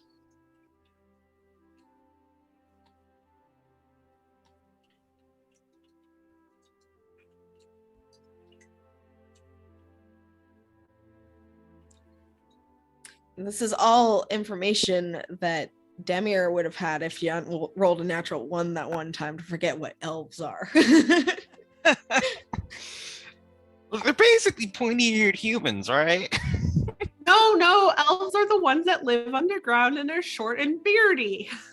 Yeah, but it's interesting for you in particular, Hawk, because as you're reading this history, you come from it from a very different perspective, in that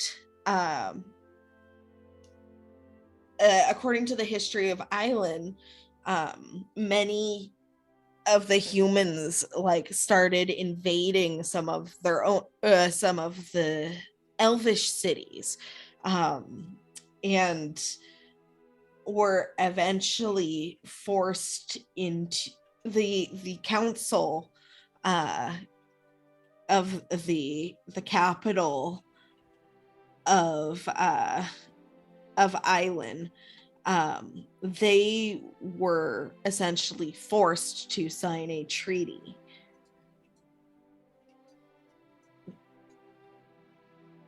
And this is like, this happened a long time ago.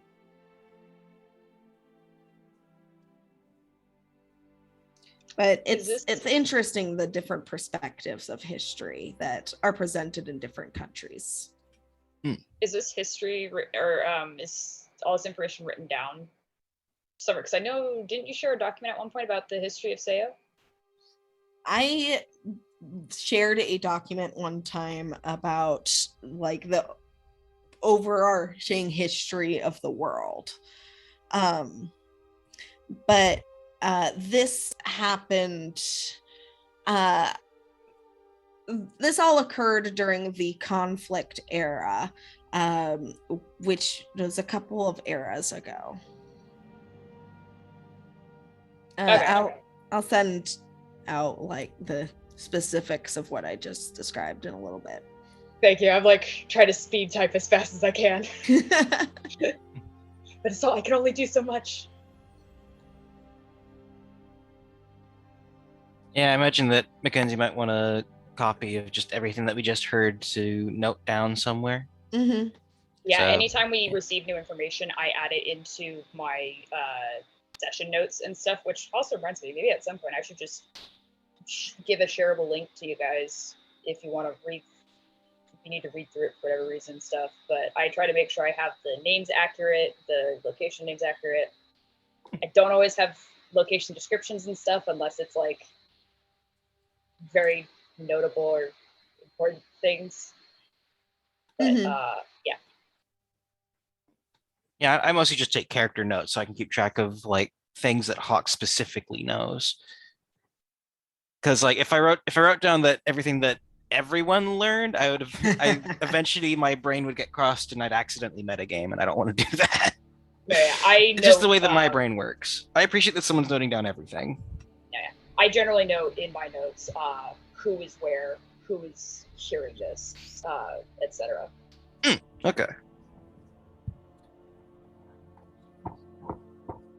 Well, Hawk will share the perspective that he got with the others and probably get like contradicted with the other's perspective. Just go, huh?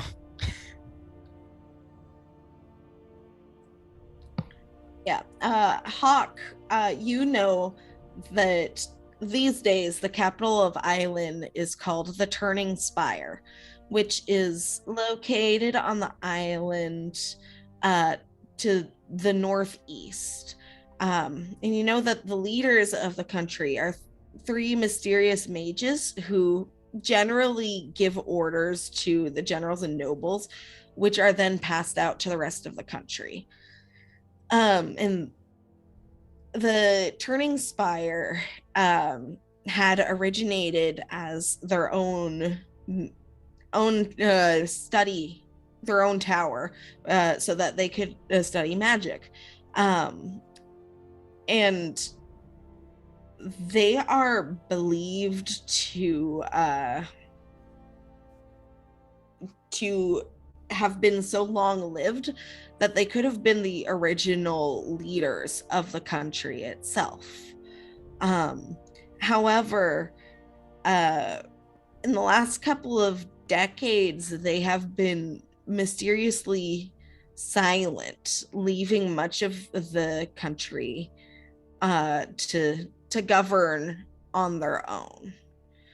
Some of the towns have fallen into chaos, and other towns, such as Emeriden, where you are from, have had local leadership step up and begin to act independently of the mages within the Turning Spire.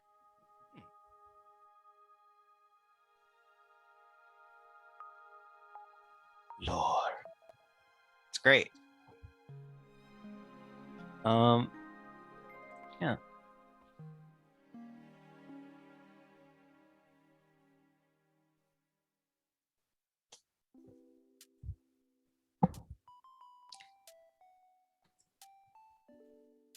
All right. Is there anything else that anyone would like to do before you head to bed for the evening? Uncle probably makes sure that Levy actually sleeps, though. Yeah. You are eventually led to your room, Levy, by Hawk. Maybe go to bed. No! I gotta solve the Listen, mystery. I'll keep working on it a little bit while you sleep. It's all right.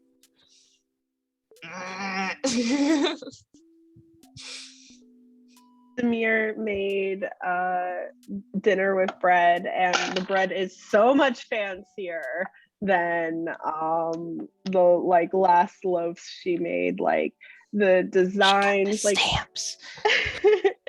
yeah, like every loaf of bread has a different like design to it. And like there are some that have like nuts in them and like seeds, and some of them have some fruit. And she, like, you kind of get the sense that Demir went a little bit overboard. Just so happy to have her bread stuff, and kind of like got into the swing of things and lost track of like exactly how much she had baked. But you know, it's fine. It keeps. So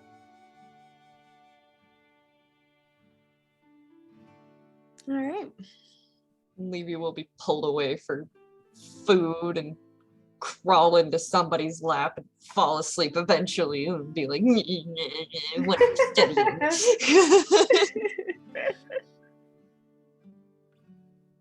A sorcerer in reality, but a wizard at heart. I love it. I didn't even realize I was playing her like a wizard until recently, and now I'm just leaning into it because it's funny. It's great though. Like I have a Thank sorcerer you. that I play in a similar manner. It's great. Hawk can't eat, but he will say that like seems the oven does work after all. I'm glad. I appreciate your fixing it. He just sort of gives a slow nod.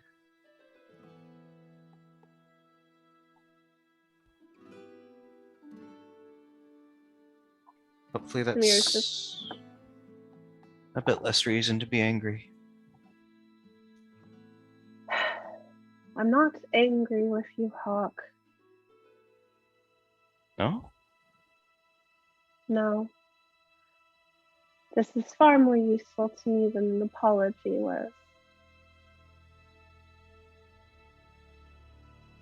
I appreciate it.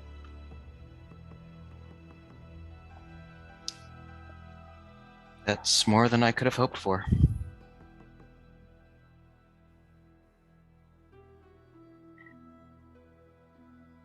You are a very odd little robot man. I can't deny that much.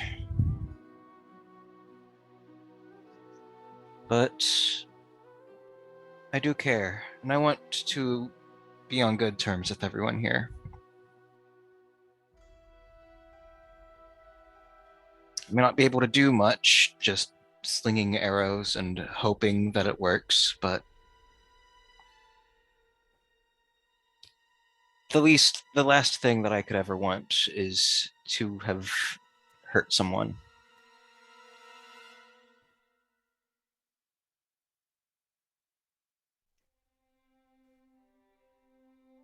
Very bold of you to think you can hurt me.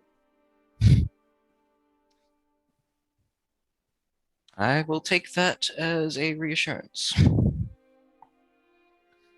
You are a very tough woman, Demir. I will concede that very readily.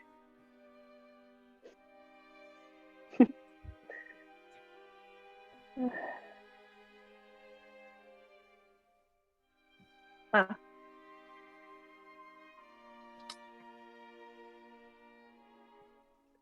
wish you could enjoy the bread, but I was about to say, yeah, I wish the same. Everyone else seems to enjoy it. Maybe there is a reason to ask Lish to polymorph me again sometime. It is extremely strange. I can do it right now. It honestly would be the funniest shit ever if Lish heard that and just had like a little like ear perk moment coming right up and like interrupted Hawk in the middle of talking by turning him into a freaking dog or something. Are we not in the same room together? I would imagine we are I because it's just assume dinner. We are. Yeah, you guys are all having dinner together. The kids are there too. Lish like holds up a finger. Hawk doesn't see. Do you consent? Zamir kind of gestures at what's happening here. I was about to say that it's a very weird sensation. I don't think I could describe it in a way that would make sense. But You want it to happen again. for this, sure. Zip zap.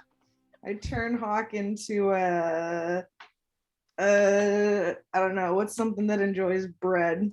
Turn him into a bird. All right. Or Bird. how about I'll turn him into a small dog. Okay. Got a very brassy looking coat. Yeah, Hawk, you are now a corgi. Hawk corgi. Hawk Little dog. with little You emerald are eyes and a breathing. brassy coat. Your heart is beating. You can't wag your tail because you don't have one, so you just shake your butt instead. I don't know anything. I am dog. Yeah. Brett? It's bliss, isn't it? And when you are turned into a dog, Echo gasps and her eyes just go really big. Levy's Puppy! immediately handing Dog Hawk some fucking bread. He hops up a little to grab it in his mouth and sort of just like lies down and chews on it. Puppy. Buppy. Puppy. Tobias will give him little scratches behind the ears. Sort of like lids his eyes a little and keeps chewing. Lets it happen. Just gums at the bread, doesn't even like eat it properly. I would imagine that instinct would kick in a little. Crunch, crunch, crunch, crunch. Grumch. Ooh, walnut. Grumch. Don't give him that one. That has raisins in it. That one is chocolate. Definitely don't give him that one.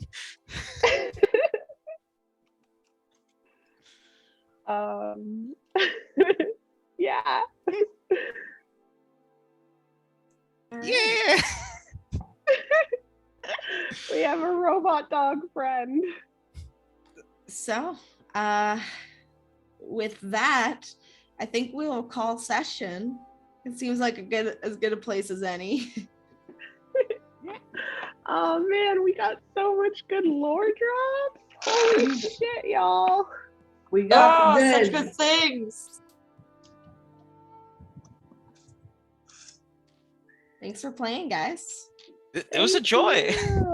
Thank I'm you. glad that the oven thing worked. Like I just sort of figured like if Demir loves baking more than anything, then the thing she would appreciate most is a working oven. She likes bacon and she likes horses.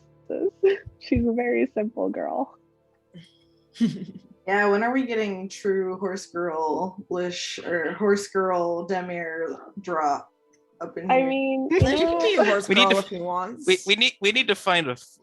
You know, honestly, you're not wrong. He just has to borrow the girdle for a little bit.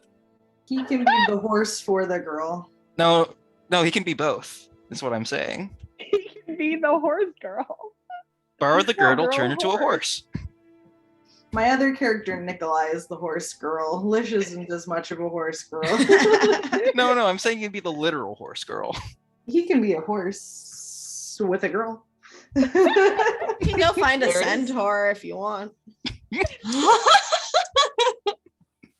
All right, next character, writing it down. A little Anyways. horse girl. Anyway, Thanks for playing, guys. Thank you. it was a Bye-bye. pleasure as always. Always. Well, see you next time. Looking forward to it. Bye bye.